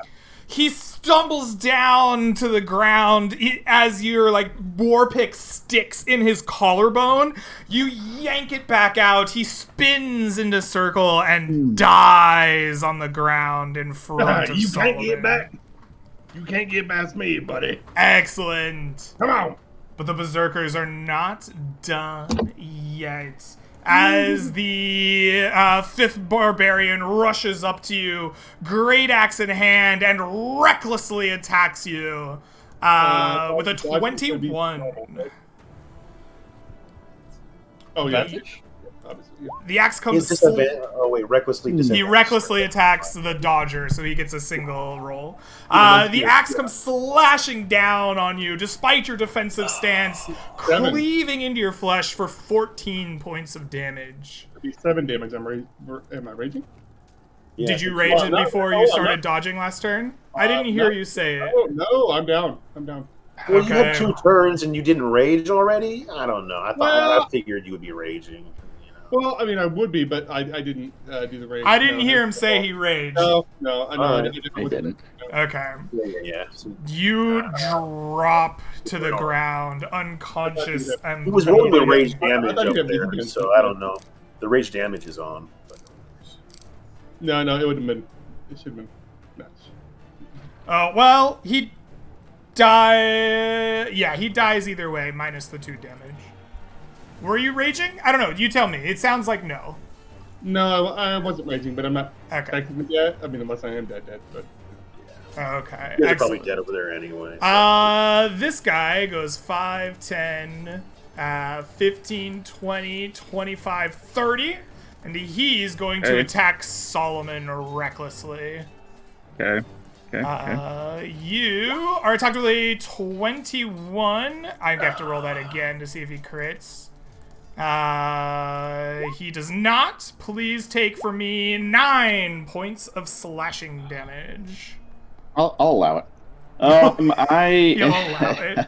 I like that. I'm down.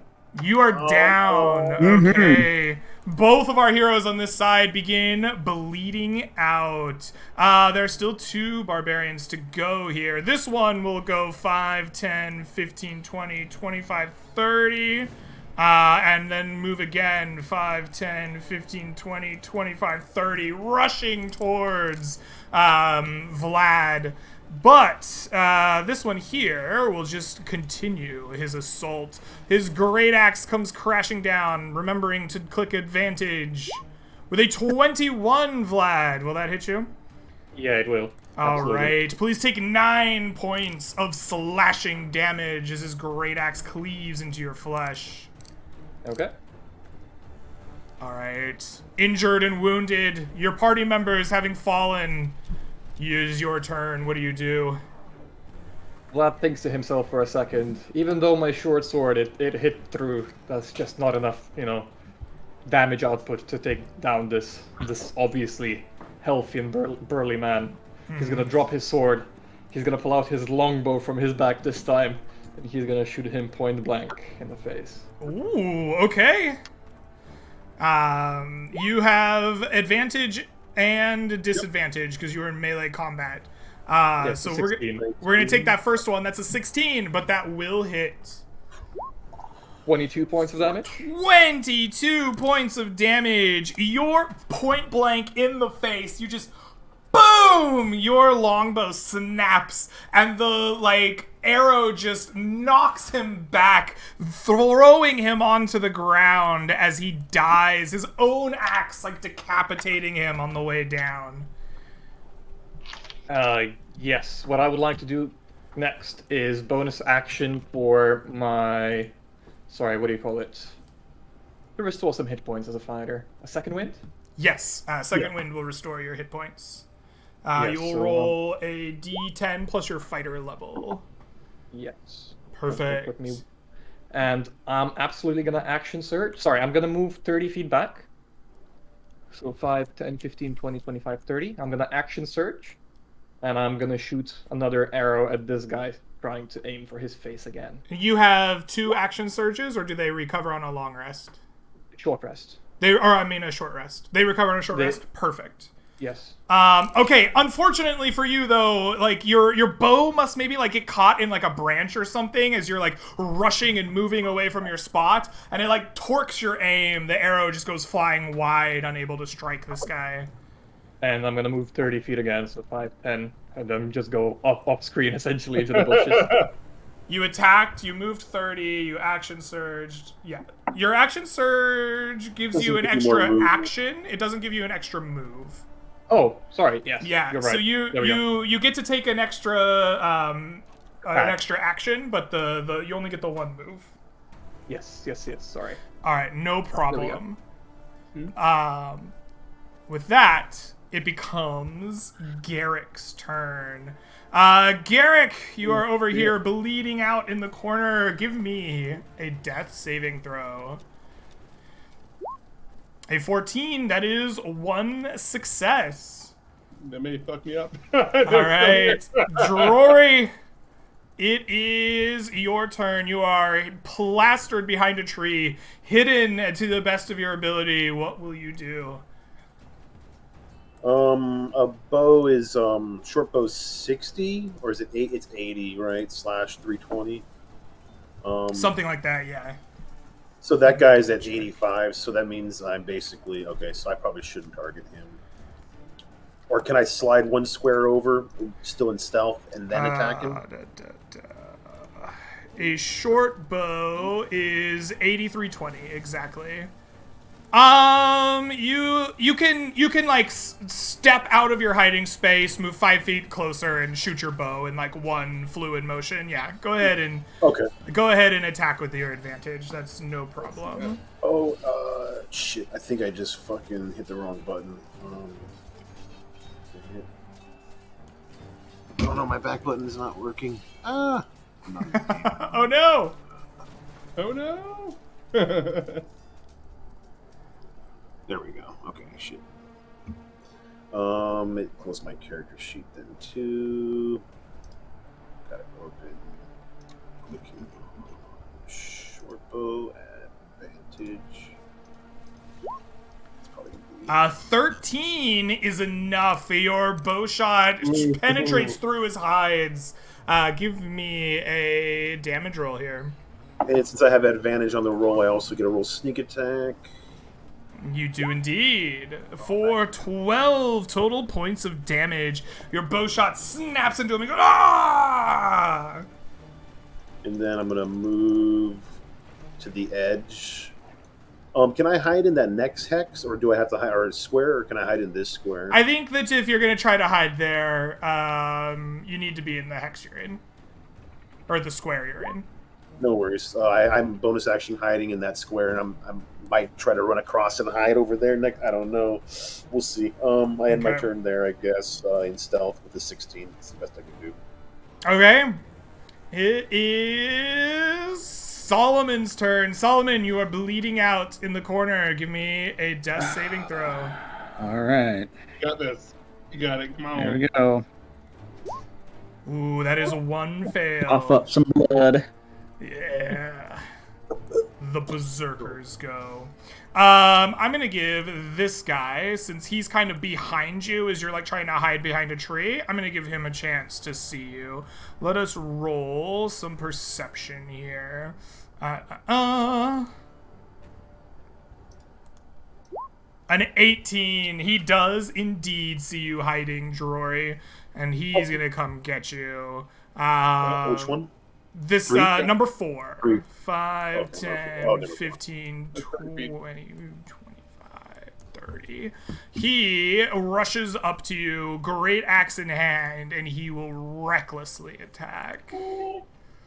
AC 15. With an 18, he brings his great axe slashing down for 8 points of damage on you. Excellent. With that, these two over here, they know something. This guy knows something's up. He is going to step this way. And he, like, puts himself behind a tree so that he's not, like, hiding. You can see him. You know where he is. But he is protecting himself from arrows. This guy here is just going to start rushing towards the other one. 5, 10, 15, 20, 25, 30, 35, 40, 45, 50, 55, 60. He's just full steam ahead, racing towards the other threats. And that is all of our berserkers? Yes, because our other two are both dead.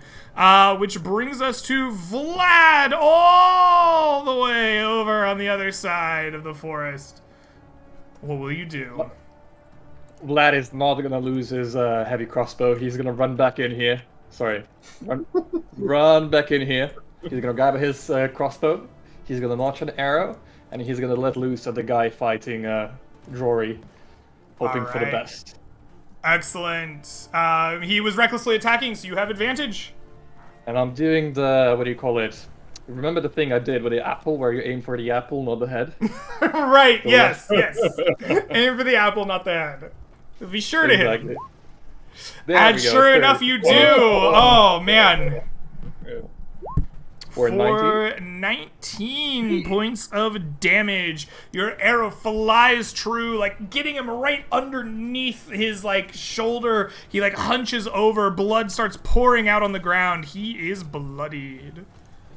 Perfect, and I still have 5 feet of movement, so I'm just gonna stub one foot back essentially. Alright. One square back. Garrick, you are bleeding out on the ground. Give me a death saving throw. I will. That is a second save. Excellent. Way more likely to live now. Drory, you're in your hiding spot, but there is a guy on top of you slashing you up. What will you do? I am going to disengage that I can't hide. Actually, I'll disengage as an action. Okay. Move 1, 2, 3, 4, 5. And then I guess bonus action hide. Maybe I would have. I don't know. I guess. I think at this point the hiding isn't really going to help you. They're focused on you. They're watching you run through these trees. Even if you like duck behind one or something, they kind of vaguely know where you are. Could you not bonus action disengage? I thought I was going to be able to bonus action hide. So if you would like, you can bonus action disengage at this point. I'll let you substitute that. Right on. I guess I'm not. Bonus action disengage, move, and what attack? I guess. Yeah. I'd be right here, I guess. I don't go at an angle since I really can't hide in that spot. I might as well try to get slightly closer to Vlad, and then I will just. I don't have advantage. Oh, I do have advantage. He recklessly attacked. Absolutely. That's all. So that's not terrible. 17 will hit. 6 For and then 6. And the sneak attack damage as well. Oh, and the so sneak 9. attack. No. Does that have advantage? Yes, because you have advantage. Absolutely. Your sneak attack is enough. You put your arrow exactly in the same place that Drory did. Or not Drory, that Vlad did. And you drive his arrow even deeper, taking out some of the, like, internal organs of the barbarian. And he falls, his last dying screams cut off by your own arrows. Fuck. All Two right. more might be doable, bro. If they live over there. Yeah. One of them is wounded, right? Solomon, it is your turn. You have one failed save. Give me a death saving Yep. throw. Not 20, not 20. Come on, big money, big money. You got it. Oh. That is a Oh, second yeah. failed save. Oh, Oh my god. man, I like this guy so much. I know. Damn it. The Berserkers are next to move. There are two of them left. Half of their companions are dead. They are raging. They succeed their morale check. This guy will come rushing forward. 5, 10, 15, 20, 25, 30. 35, 40, 45, 50, 55, 60. He runs right past you, but you have a bow in hand. You do not have a melee weapon. This guy is going to take his cue to rush forward as well. 5, 10, 15, 20, 25, 30, 35, 40, 45, 50, 55, 60. His great axe bearing down on you, Drory. Vlad, you see the healthiest of the barbarians rushing you, axe in hand, trying to close the distance. What do you do? If possible, I would absolutely like to taunt him so he doesn't turn around and attack Rory. Oh, absolutely. Yes. How do you taunt him? What do you say to him? How do you get his attention? I probably not as much as like say something, but I kind of look at him, make like a very funny face or something, and I just make like a fake arrow and like a bow gesture and just like run away. I like the idea of the funny face. Perfect. All right. Yeah. I run essentially 30 feet up, so 5, 10, 15, 20, 25, 30. And I'm gonna let an arrow loose, not at this guy, but at the guy next to Jory. Okay, perfect. You do not have advantage this time because they have not recklessly attacked this turn. Yes. So that is a 5. Unfortunately, you try to shoot through the trees to get an angle at him, but despite your sharpshooting ways, it just pings into the trunk of the tree nearby him, unable to kill him. Yeah. Alrighty. Garrick, you have 2 successes. Give me that death saving throw. Here we go. Boom. Ooh, that is 2 successes and 1 fail. Ooh. Drory, this injured barbarian is rushing towards you. What do you do? I'm going to move, bonus action dash, and then turn around and aim at. This is the one you said that's injured, right? Yes, you shot him. Let me see. 60 feet to do this easier is the square right. Just one above the lad. I was saying one above the fireplace, but you guys are on the same plane. Yeah. And then I turn around, and I'm pretty sure since I moved 60, that guy's 65. I don't have advantage. He's not reckless or anything, so I'm just going to shoot regular, I guess. Yep. Son of a bitch. Regular. Oh, no. Oh, your short bow thunks into the tree next to him, right where Vlad's shot goes. You just couldn't quite get the angle on him. That's my turn. All right. Solomon, you have 2 death failures. You're bleeding out. Oh, deserving that 20.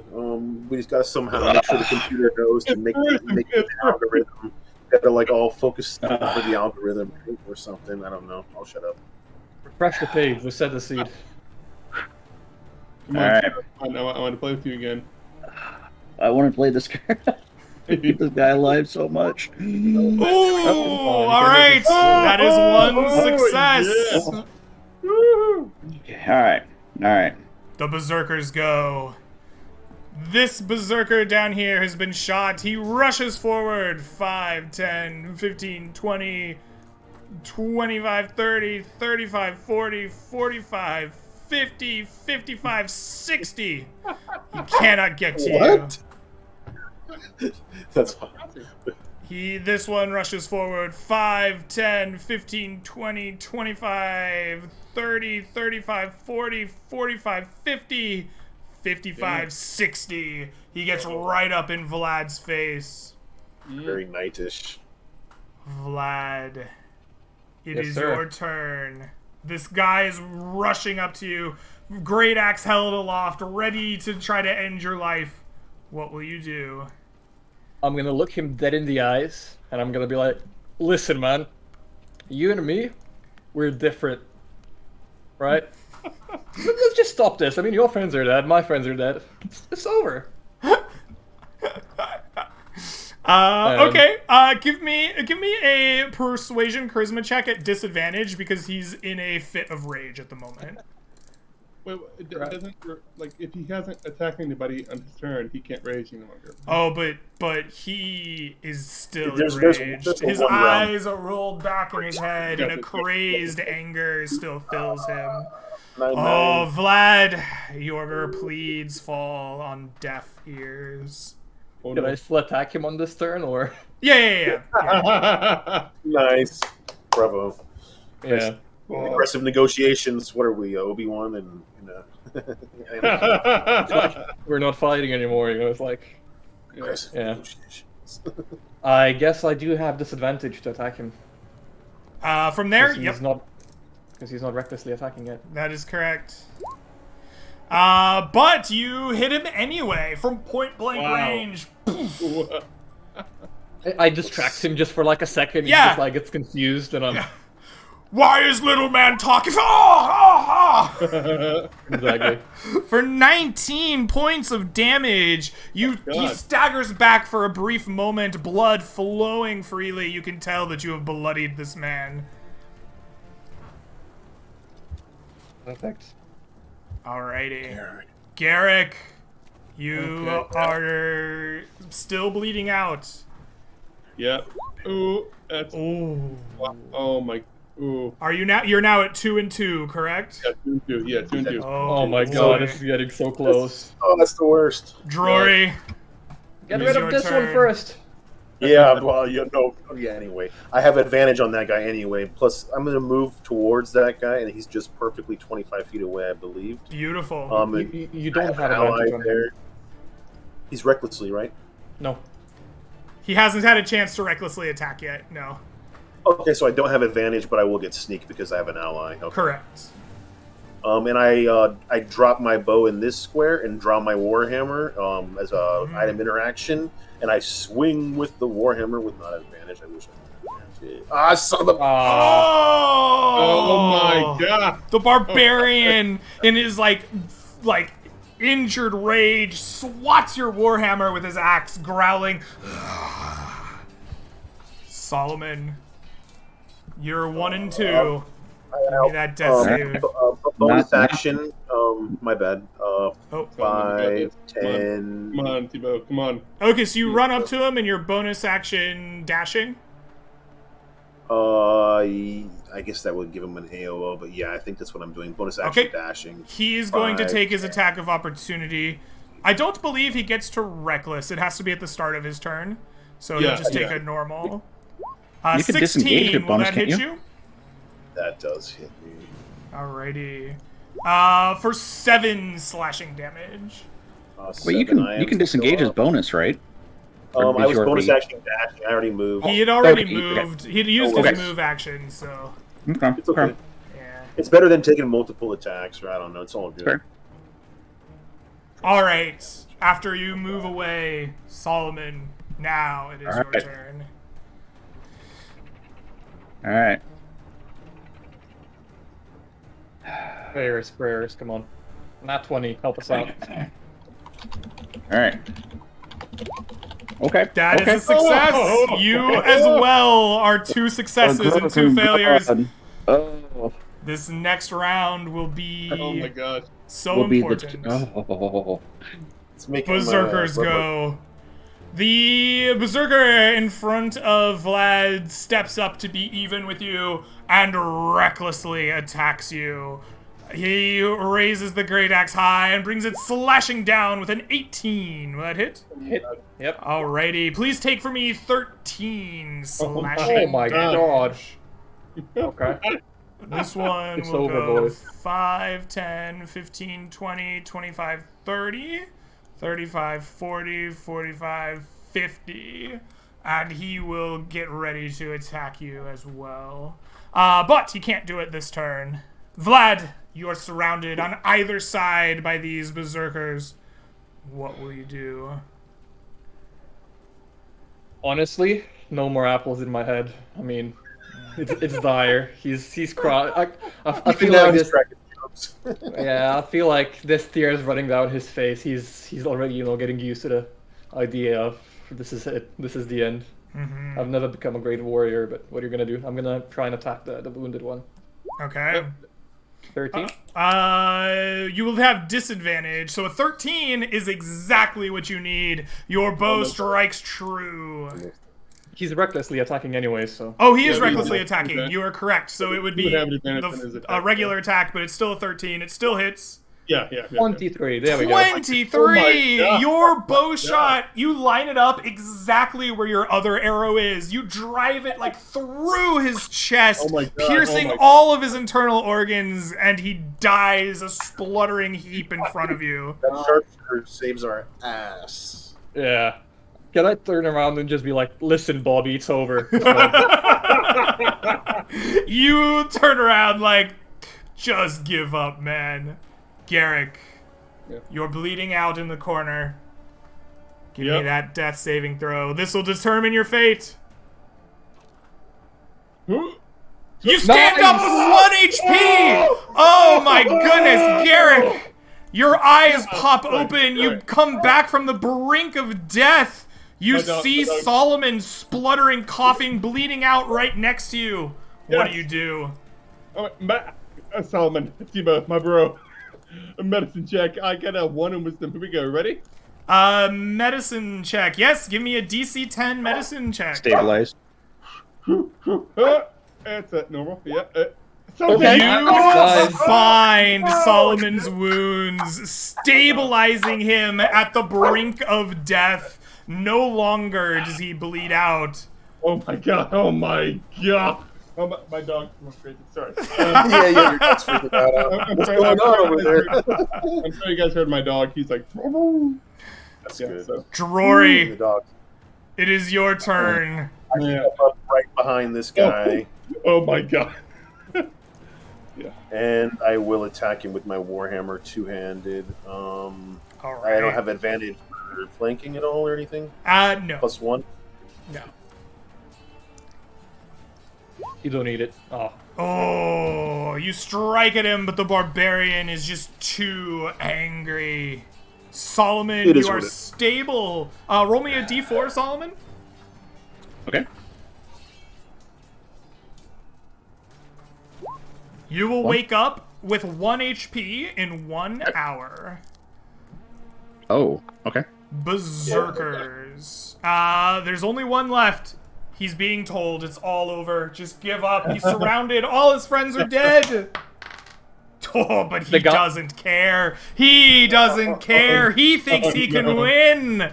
The Berserker is going to fight Vlad. Vlad is clearly the threat. He recklessly attacks, swinging his great axe down with all his might, critically hitting Vlad. Yes.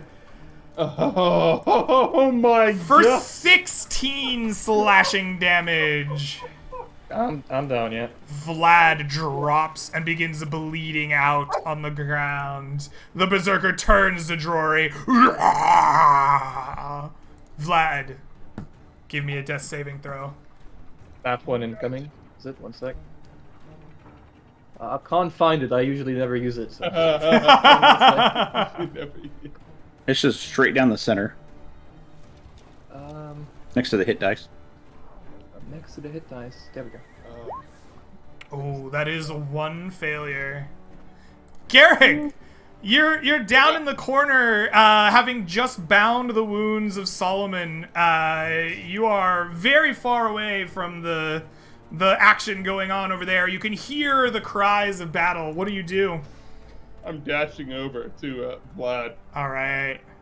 So, oh my god. Is he there? All right. You dash as far as you can go. It looks like you got a couple more squares. Yeah. There we go. Perfect. Oh my gosh. Woo. Ooh. Oh All my right. Oh my gosh. Drory, it is now your turn. You're facing down an enraged barbarian. He's just knocked your friend to the brink of death. What do you do? I am going to move here, and then I'm going to, I guess, bonus action disengage. That's 5, 10, 15, 20, 25.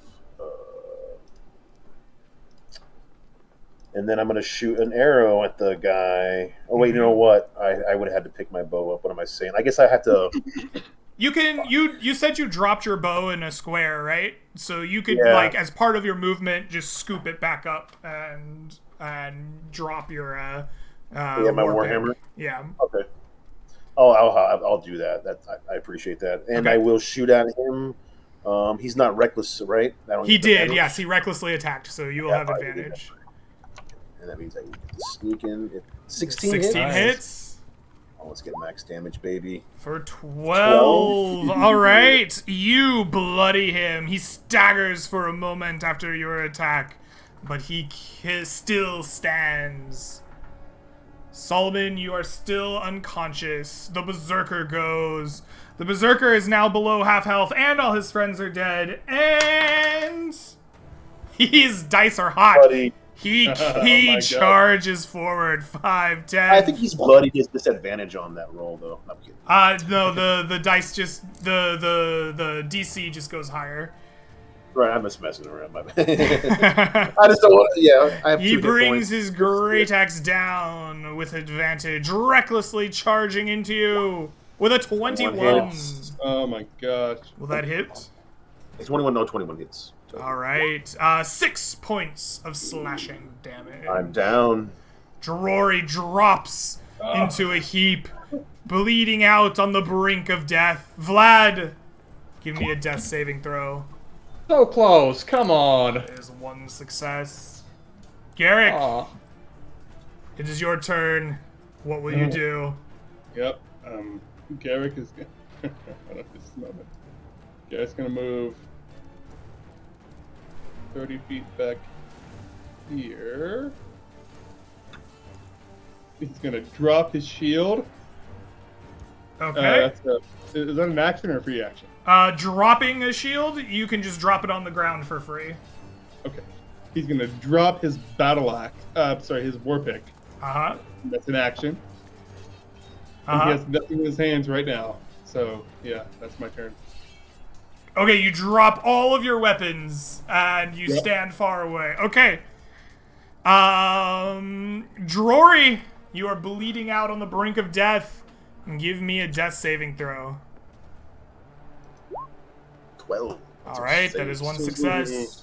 Solomon is stable and unconscious. The Berserker sees you dropping your weapons. It goes, ah, ha, ha, ha, ha, ha. 5, 10, 15, 20, 25, 30, 35, 40, 45, 50, 55, 60. It rushes towards you, cackling madly. Vlad, give me a death saving throw. Yes, sir. Second. So I had my sheet closed for some reason. There we go. All right, that is 2 successes and a fail. You're looking okay. Garrick, you're weaponless. You see this mad man rushing you, his axe high over his head. What do you do? Garrick pulls out his pike. Boom. Okay. Two-handed weapon. It's a reach weapon, so yeah, 20. Yeah. Yeah. I'll move up 20 feet. Pop. I'm gonna try and blast this motherfucker with a pike. Gonna need 1 more square there. Oh, sorry. There we go. Perfect. Garrick's gonna hit him with the pike. Two-handed weapon. Kaboom! Oh. No more. Sorry. Oh, you swing, Oh, but the no. axe flashes up and they clash in the air. Sparks fly in the night as you are unable to strike him down. Fuck. That's my- Drory, you're bleeding out on the brink of death. Roll me a death save. Oh is shit! I one was hoping for a fail. nat 20. One fail, one success. Solomon, you are unconscious. The berserker goes. It steps forward, raises its axe menacingly, and brings it crashing down. With a 24, it strikes you, Yeah. Garrick, for 14 slashing damage. Not dead, but Not dead outright. yeah. All right. We don't Okay. get another bonus of that orcishness. No, I'm kidding. I think it's only No, once per, no. Well, no, that's only once per long rest, right? All right. So- Yes. The relentless endurance would come back at the end of a long rest. Yeah. Yeah. Everybody is down, bleeding out, and unconscious. Are we You dead? have been felled by the barbarians. What order does he go and stab us in? Because He doesn't stab you to death. I want those of you who are bleeding out to roll me the rest of your death saving throws. Oh my gosh. Okay. I'm dead. Oh, Vlad no. dies outright. 10 is a Oh, failure or a no. A success? 10 is a success. Save. Save. Save. All right. Ooh. I'm at 2 and 2. Drury. I'm at 3. I'm dead. Oh no. Oh no. Oh. Oh my gosh. Oh my gosh. Drury Vlad and will Vlad guys. perish dead. Solomon, you were the first to awake. Your limbs are bound by something rough and coarse. You blink through pain, and a small heat can be felt nearby.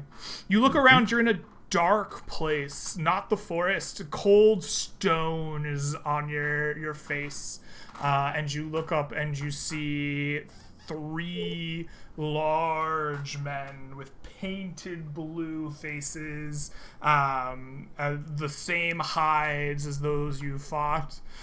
You see the one lone survivor of your camp's attacks, like strung up, not being tended to, but almost like made an example of. One of these figures leans down. He has long kind of horns on a helm above his head and a small, like, sword at his waist. Not a big great axe. And it gleams faintly in the, like, flickering light of a low fire of gold. It looks like you're awake. You and your companions did short work of my men. Frankly, I'm impressed. Why are you attacking us, huh? He just kind of like stares into your like newly opened eyes as he asks this question.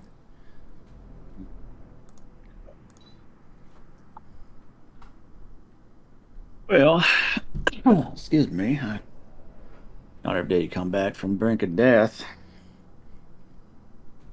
We were following investigation of a farms being raided by men that match the old men's description, and I believe one of my men perhaps got a tad overzealous and attempted to gain the upper hand.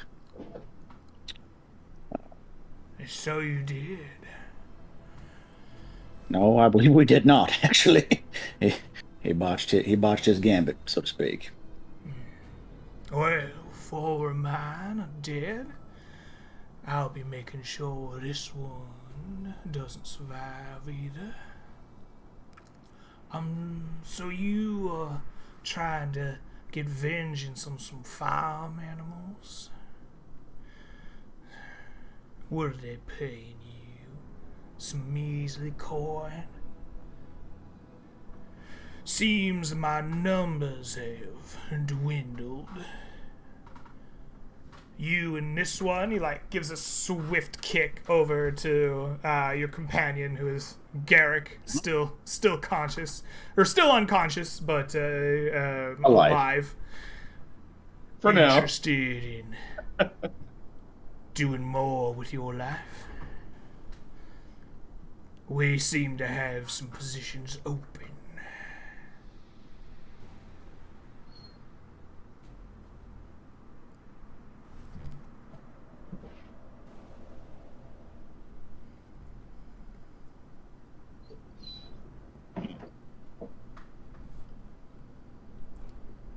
And you said he's dressed similar to the other men, Yes. but no, he doesn't have great axe. He has a sword. The difference between him and the others is he wears a helm with long, like, white antler-like horns upon it. Okay. Okay.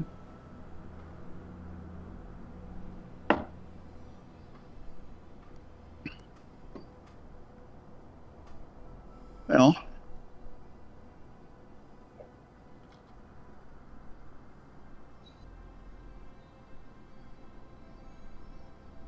I'm assuming cards on the table here because you have me, as I should say, at a disadvantage.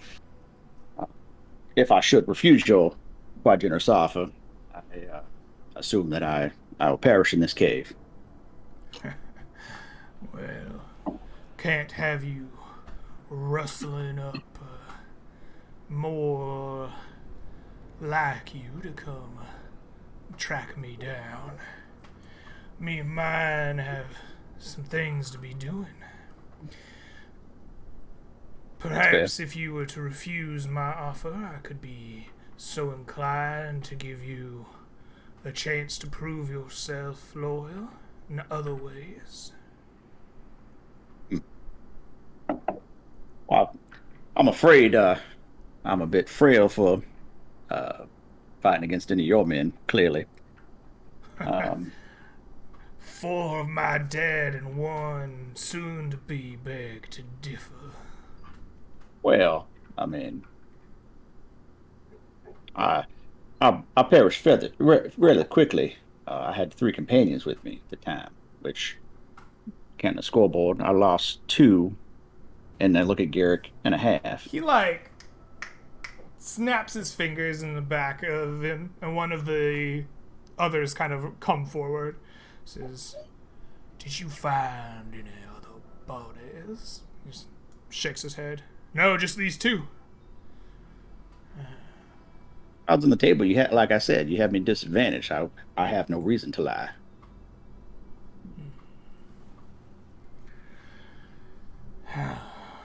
Well, we'll see what your companion has to say when he awakes.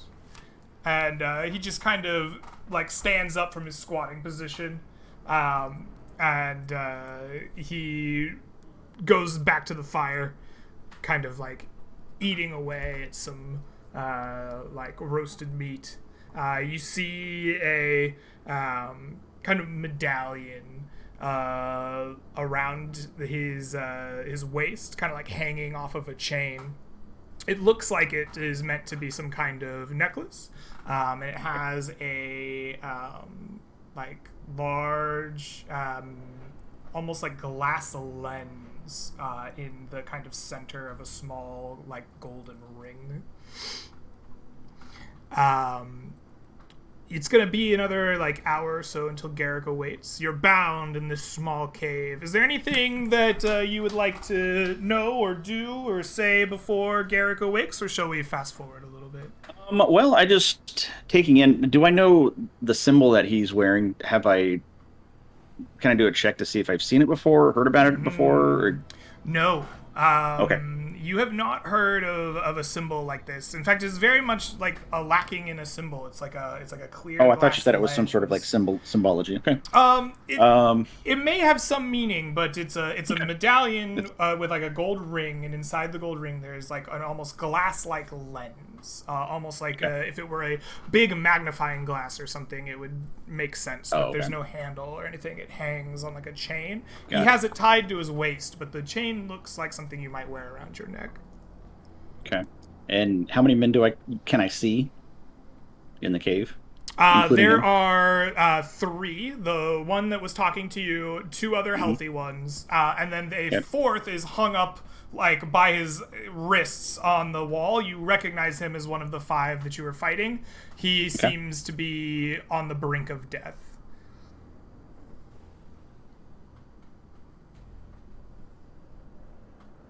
Hmm.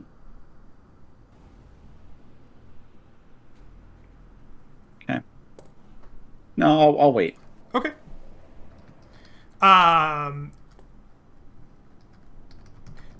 Garrick, you wake up a little bit later. Same kind of conditions, a cold stone on your face. You're bound by something rough and coarse. You quickly find that it is ropes. A small flickering fire heats your face. As you come to, you see the same 3 figures I described, and the one with the kind of stag horns notices you eventually, comes and walks on over, squats down in front of you. Well, seems the other has awakened. You got the jump on my men. Gave them a hell of a fight. I'm impressed. Tell me, truthfully, why'd you attack us?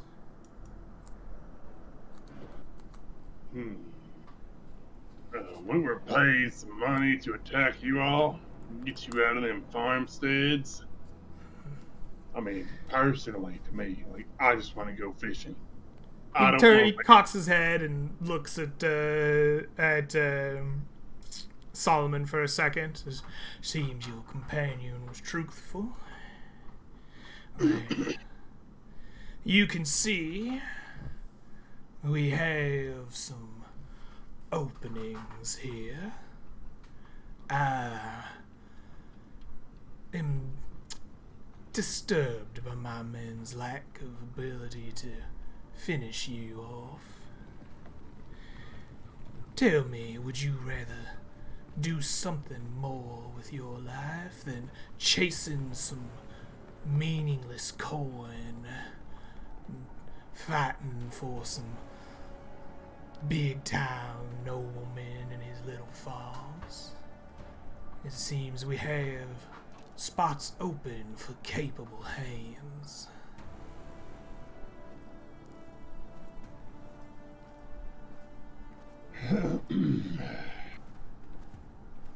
You know, your folk, they were pretty strong, you know. It took them a good while to take us down, but I don't know. I don't think I want to do that. I mean, I did take out like 1 or maybe 2 of you. We were kind of weak. You were kind of strong, but you didn't get all of us. That's a shame. It seems these 2 will be uncooperative. Tell me, what reason have I not to end your lives here and now, then?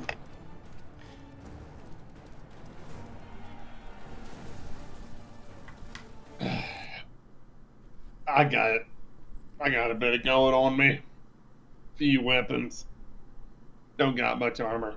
Got my word, though. Tell you what. I promise you, from one man to another, I will not come after you again. You have my word. It's not you that I worry about. See, we can't be having more like you coming after us. We have a higher purpose. What insurances do I have that there won't be more coming?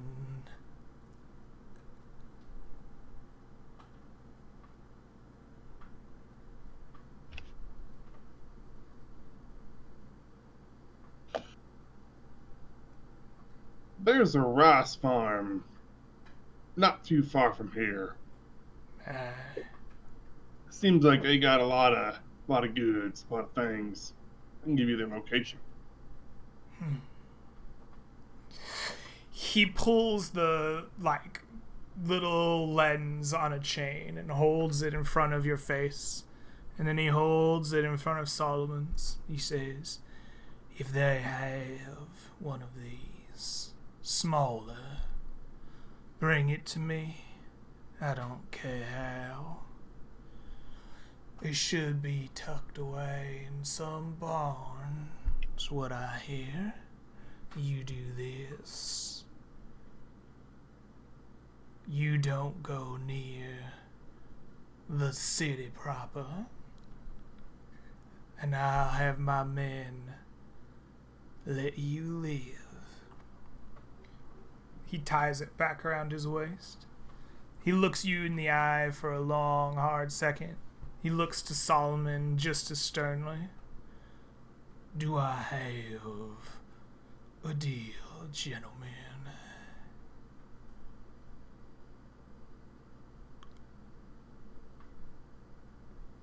I can't hear you, boy. You're gonna have to speak up. Sorry, my mic was off. I apologize. I'm quite twitterpated, as they say. I believe the original job was to make sure you stayed away from the farms, and I mean, if that's what will keep you from the farms and from attacking people who cannot defend themselves, well, I believe we could reach an accord. But I can assure you, sir, that should we fail in this case, you can rest assured we will not be the last to come after you.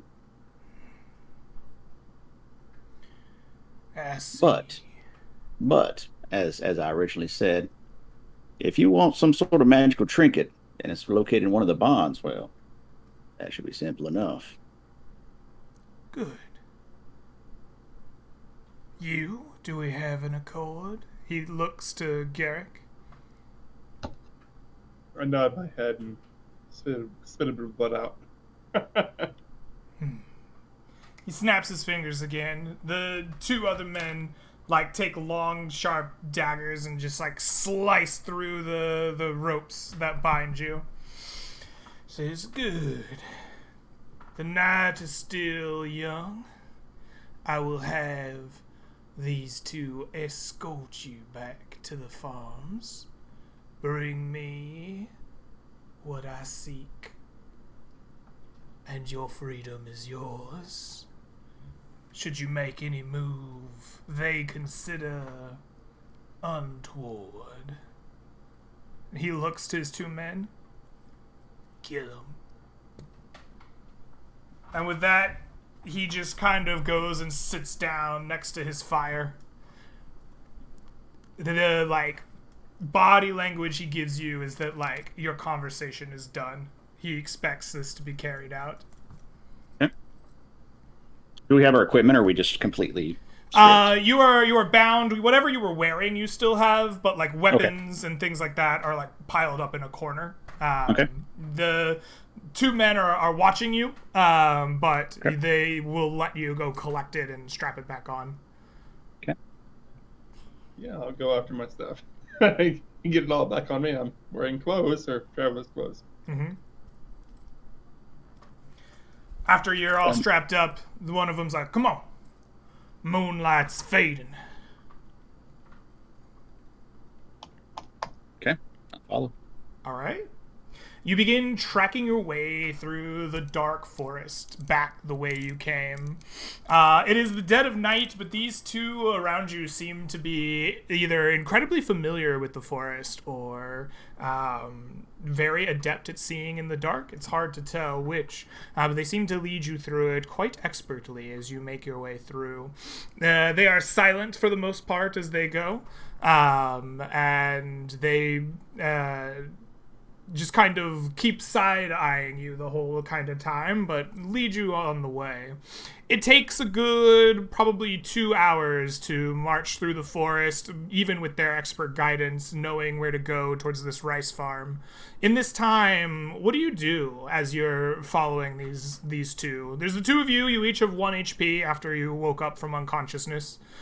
You've been told to do this job.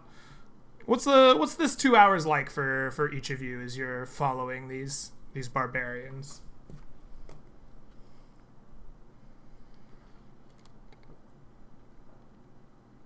Well, Garrick, he's been in this rodeo before. He's done this sort of thing before. He's a barbarian himself, and he's used to be a bit of a criminal. He tried to put that past behind him, but it seems to have been catching up to him now. Mm-hmm. And so he's sort of like, trying to look the part, act the part, and be the part. So he's made a deal with the leader that's totally has all the balls in his court.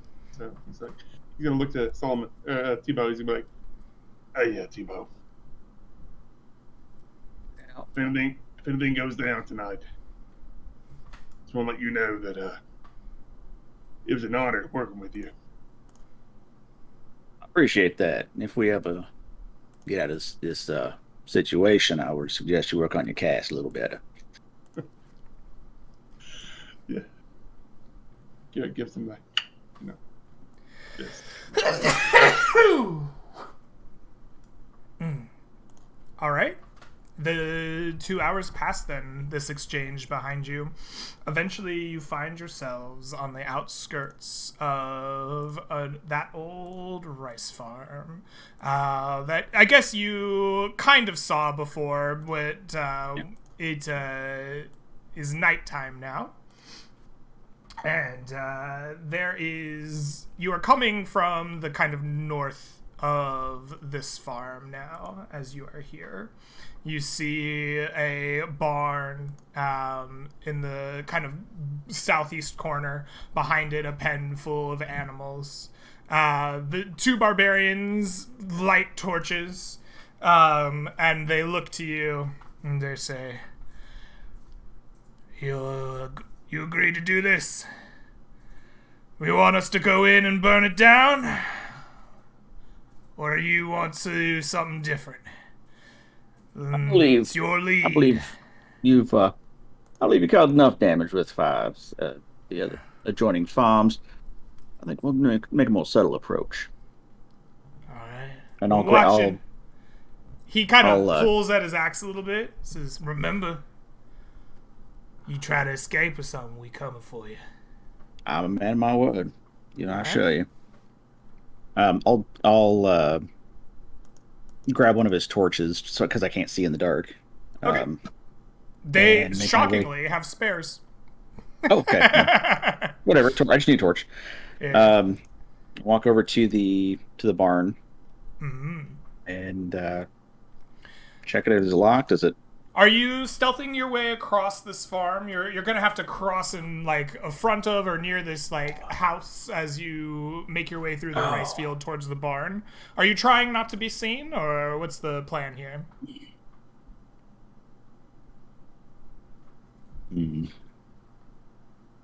I'm not very good at it, but I'll give it a shot. I'll try to stealth. The idea is to sneak. Okay, perfect. Go ahead and give me a good stealth dexterity check.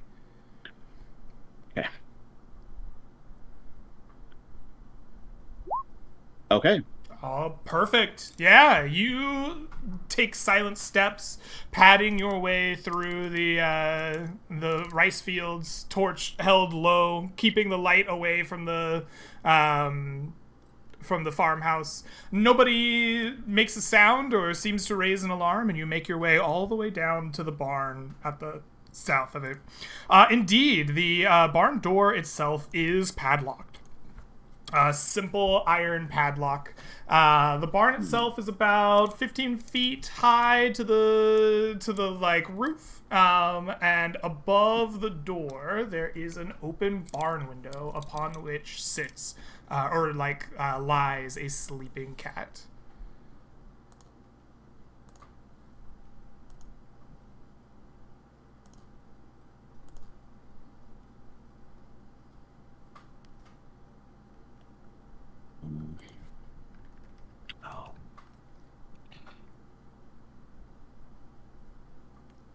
You said in the window is the cat? Yes. Up in the door. Okay.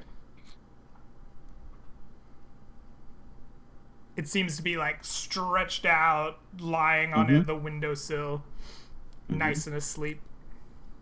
Okay. Well, let's see.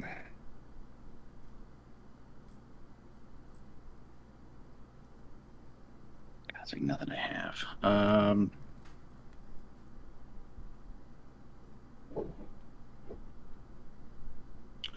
Would I be able to? Thought I had a dagger, but I don't. Um, to wedge my quarterstaff in there and try to lever it open, Oh, like through the padlock? Like try to lever the or padlock like with behind your... it. Try to break the lock. Oh, Do you happen okay. to have a bear claw on you? Yeah, maybe? I think that would work. Potentially. I mean, like quarterstaff, iron lock. I think this is gonna require a decent amount of strength, but like you're using it as a Okay. lever to try to like twist. Like torque is something that might Well, just struggle with. just to kind of hang on to it and then just use my weight to kind of Yeah. Why break the don't you give door, me break the a handle, break the lock. strength athletics check Oh, to boy. snap this lock like a lever? Okay. -1, and here we go. Oh, holy! That is enough. The iron padlock itself doesn't break, but the piece of the door that it is latching snaps off with a creak. Just. Unfortunately, for your roll, you didn't do it smoothly and easily. It made some noise.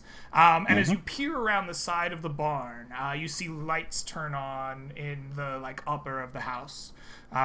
It seems that your noise has alerted the farmhouse to some extent. What do you do? Okay.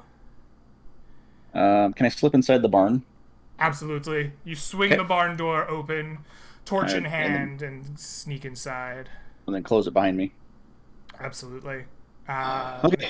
Inside the barn, there is stacks of hay for the sheep and the tools of farming, as well as at the back of the barn a unusual iron chest. That is kind of tucked into the back near a bunch of tools, but it immediately stands out to you because it just doesn't have the same look of farming equipment that the rest of this place does. Okay.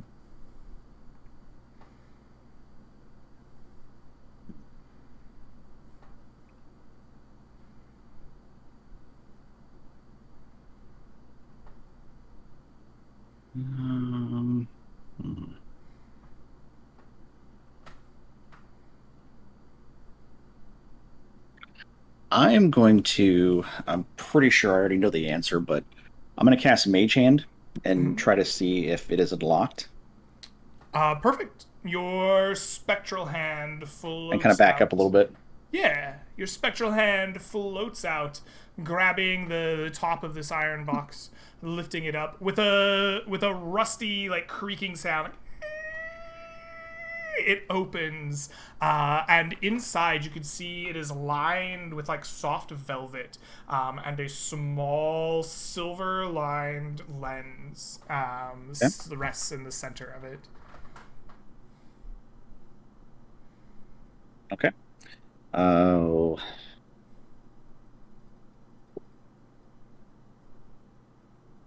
Okay, I will take it and close the chest. All right. You lift it up, close the chest, and turn to leave the barn. As you do so, the barn door comes open. I'm gonna snuff out my torch and hide, because I know they're coming. Okay, give me a stealth dexterity check. Oh boy. Okay. Okay. 50. All right. You crouch down. Where do you hide?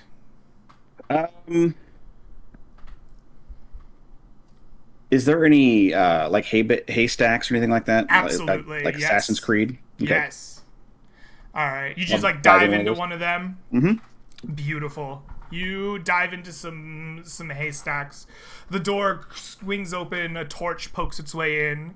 A farmhand with a wide-brimmed hat comes looking around in. You see this particular one has a long butcher's knife, at their waist. Not a sword or a dagger, but definitely something that could hurt.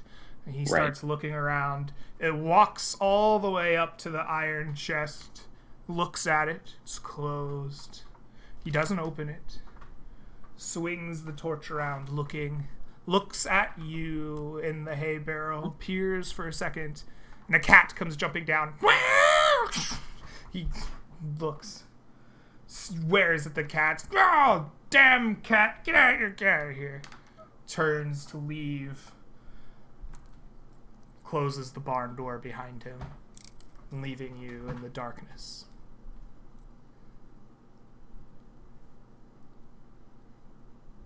What do you do? I'm gonna wait just a few beats, and I'm guessing by just the reasonably small area that it is, I'm able to make my way back to the door in the dark. You could probably feel your way over to it. Okay. Yeah, I don't think that's unreasonable. Okay. And just open the door just slightly enough to see if the coast is clear, or if I see them walking towards the house. I guess I would have waited for a while. Sure. You peek out, and sure enough, you see that guy with the torch. He kind of spends some time looking. He seems to be looking out around the barn, but after a few moments, he returns back to the house. He seems to have been holding the broken padlock in his hand. Okay. After what probably feels like much longer to you, holding your breath in the door, but only a minute or so, he returns back into the manor house itself, leaving you once again alone out here in the dark night. Well, went better than I could anticipated. So everybody else is just north of the house? Yes. Okay. I am going to make a very, very wide circle back to Garrick and the rest of the barbarians. All right. You begin creeping around a wide circle across the rice fields. Eventually, you start seeing pinpricks of light. You see Garrick standing between two barbarians, axes in hand, torches at the ready. Or torches in hand, axes at the ready. And you eventually creep your way back to them, seemingly unfollowed and unnoticed in your clandestine efforts. I've got the lens. Let's get the hell out of here. They see you holding it. Well done. Yes. They lead you back to their leader.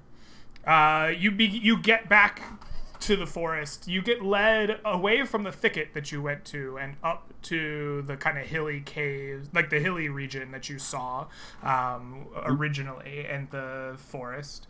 They lead you to a small cave therein, where their leader still sits squatting by the fire. He looks up at the four of you as you walk in. He sees the lens in your hand. Without saying a word, he just places his hand palm out, expecting you to place it in his hand.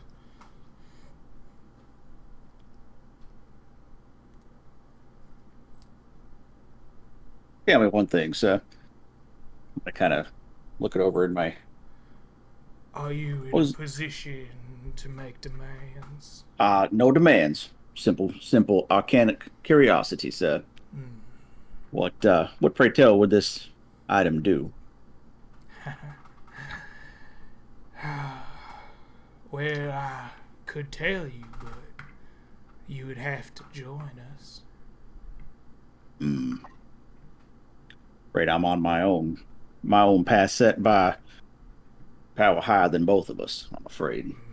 Well, then I suppose this particular mystery will have to go unsolved for you. Fair enough. I'll put it in his hand. He grasps it. Your freedom is yours.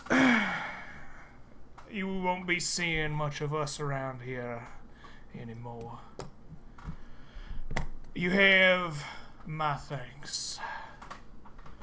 Boys, take care of the trash. And they walk up and, like, slit the throat of the member that they had strung up on the wall. The one that you had almost bested out in the thicket. The leader kicks some trash over or kicks some dirt and some stuff over the fire that he has in the cave. He thinks for a moment, takes out the sword at his waist. He goes, I won't be needing this, I suppose, for your efforts. He tosses it with a clatter at your feet, and he stalks off into the woods beyond the caves. One more thing, sir, before we make a great departure here. You call out to him, but he's already walked off. With that, I think put our the sword in session my will... pack. Oh, yeah. Okay.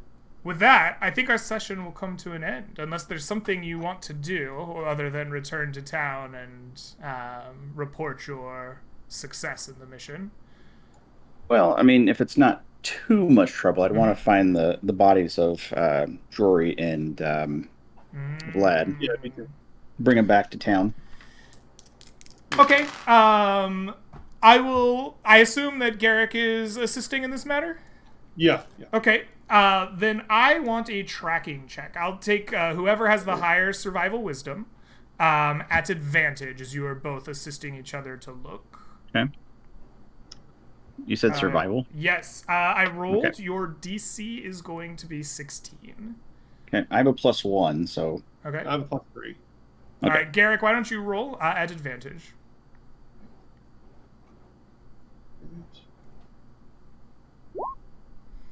You spend some time looking, even traversing all the way back to that thicket that you fought in. And you see the scenes of battle and the blood on the ground, but you find no bodies. Oh, damn it, Debo. I can't find them It's anywhere. all right.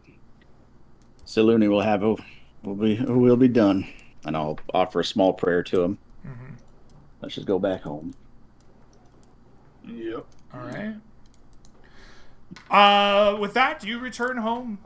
You find your way back to Rhymeview, beaten and battered and bloodied. I do want to know, do you report a successful mission, knowing that the bandits will not be back to the Cold Iron Company and collect your reward, or do you report something different to William Grimes? Well, I mean, they said I will report to him that that we were successful and were able to make a parlay with the Barbarians, and they gave us our word. They gave us their word that they would not come back and ravage the farms again. All right. William Grimes is a little disappointed that they gave us their word, but he will pay out his coin, seeing that there are 2 less of you and a great deal of battle scars upon you. He seems to understand that some words were exchanged with some fists and some steel, which he thinks is good enough for him. So... let me add up some coin and some experience for you. I will also let you know what that weapon does in a moment. While I do that, I'm going to turn the floor over to y'all. If you have any shout-outs or want to tell people where they can find you, that kind of thing for stuff coming up, feel free to take the floor. It is yours, and I will get this session wrapped up for you in a minute. Yeah, rip Vlad, rip Jory. Indeed. Big shout outs. The combat was very, very, very close, True. but sadly it didn't start probably in the optimal way. But you know, it was close. It was fun.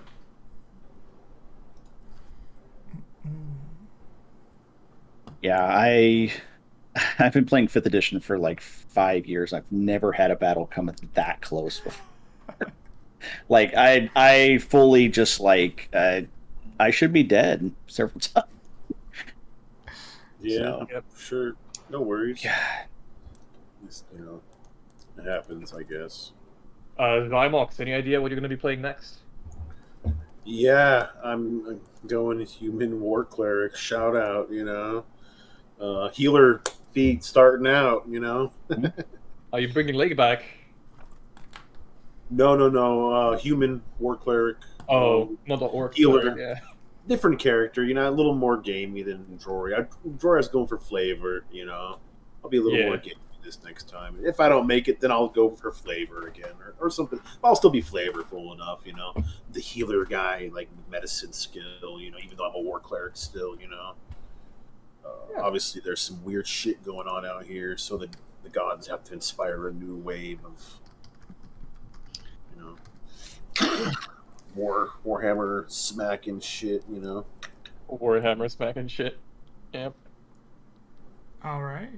Any other shout outs, or shall I give out some experience and some gold? I am ready. Yeah, Garrick was super surprised at surviving that entire fight, especially after the owlbear. That was crazy. And then those barbarians keeping him alive. He's like, I should be dead with my friends. Like survival's guilt, like big time. All right. Show. All right. So for our 2 surviving members, I want you each to take home 975 experience points each. Level 3 straight away. Yeah. I would also like for each of you to take 25 gold pieces each. Wow. Between the 2 of you, you have collected a treasure from the mist. This is the Sword of the Regent. This sword is a long sword that is made entirely of gold. The sword will gain a +1 to attack and damage for every 1,000 gold pieces that you hold on your character, up to +5. Holy crap. Would Wow. either of you like to lay claim to the Sword of the Regent? I mean, I clearly have like 5,000 gold starting out level 1, so it's a +5 for me, guys. So, guess I'm gonna multi-class into a fighter. There you go. I mean, I thought, Is that a yes? You would like it? I mean, if Garrett can use it, I don't think I'm proficient in, because longsword is martial, right? Longsword, I believe, is a martial weapon. Yeah. Yeah. I mean, I would probably just end up selling it, so because I have no use for it. Garrick, do you want it? Yeah, Sword of the Regent. Yeah. All right, the Sword of the Regent is yours. Shit. Awesome. For that will wrap up our session. Thank you so much for playing with me. I hope that you guys enjoyed it, Twitch chat. I hope it was a good time. Didn't quite go the way I thought it might there, but it was a close and tense one, so I enjoyed it. I think that's everybody. We'll have Land Beyond the Mist next Monday, Tuesday, something like that. Hopefully, I will see you then. If not, have a great rest of your day, night, week, whatever it is till I do catch you again. And I will see you next time. Peace, everybody. Thank you. Take care. Bye, guys.